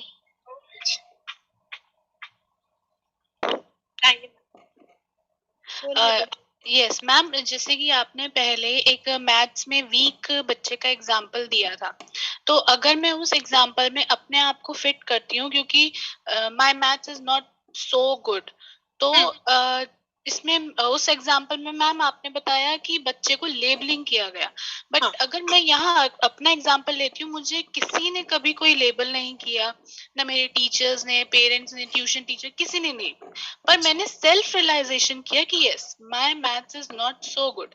तो क्या यहाँ बच्चे में सेल्फ रियलाइजेशन या सेल्फ लेबलिंग भी क्या कुछ इम्पैक्ट डालती है बच्चे में? ऊपर डाला ना, आपके ऊपर डाला ना इम्पैक्ट सेल्फ रियलाइजेशन में। अगर आप सेल्फ रियलाइजेशन के साथ साथ अपनी प्रॉब्लम को दूर कर लेते, मैथ्स क्लासेस अरेंज हो जाती, आपके साथ और कुछ अच्छा होता, तो मे बी ये प्रॉब्लम ही ना आती। सोचो ना, यस, ऑलराइट। सेल्फ रियलाइजेशन तो थी। अब आज के टाइम में, हमारे टाइम में अगर मैं बात करूं तो मेरे पेरेंट्स को भी नहीं इतना मालूम था। इसमें कम वीक है तो क्या करना है, इंग्लिश में वीक है तो क्या करना है। लेकिन आज का पेरेंट ज्यादा अवेयर है। Yes, exactly. वो खुद ही आइडेंटिफाई कर लेता है। यस, मेरे टाइम पर पेरेंट आइडेंटिफाई भी नहीं करता था। बिल्कुल मैम। अब आइडेंटिफाई जल्दी हो जाता है तो मुझे ऐसा लगता है अर्ली इंटरवेंशन और हेल्प कर जाएगा। Yes, alright ma'am, thank you. Ma'am, yes, excuse me ma'am. बताइए। Ma'am, what's the difference between a psychological intervention and a counselor intervention, ma'am? Counselling जो एरिया है वो बहुत कम है, छोटा है। आपका एरिया बहुत स्मॉल है, जो सराउंडिंग्स है आपकी सिर्फ एक काउंसलिंग तक है, आप थेरेपीज नहीं दे सकते। और वो जो साइकोलॉजिस्ट है या साइकेट्रिस्ट है वो उनको मेडिसिन भी प्रोवाइड कर सकता है और थेरेपीज भी दे सकता है, तो उनका एरिया हमेशा वास्ट हो जाता है। तो मैम जैसे एक साइकेट्रिस्ट हो तो साइकेट्रिस्ट तो मेडिकल इंटरवेंशन भी दे सकता है, मतलब ड्रग वो प्रोवाइड कर सकता है, लेकिन एक साइकोलॉजिस्ट तो सिर्फ काउंसलिंग देगा ना, वो थेरेपी देगा। तो एक काउंसलर को एक साइकोलॉजिस्ट मतलब अच्छा, तो एक साइकोलॉजिस्ट थेरेपी प्रोवाइड करेगा। हाँ, साइकोलॉजिस्ट थेरेपीज प्रोवाइड करेगा और काउंसलर सिर्फ काउंसलिंग करता है। तो काउंसलिंग से ऊपर साइकोलॉजी थेरेपीज आ गई और थेरेपीज से ऊपर मेडिसिन आ गई। ठीक है ना?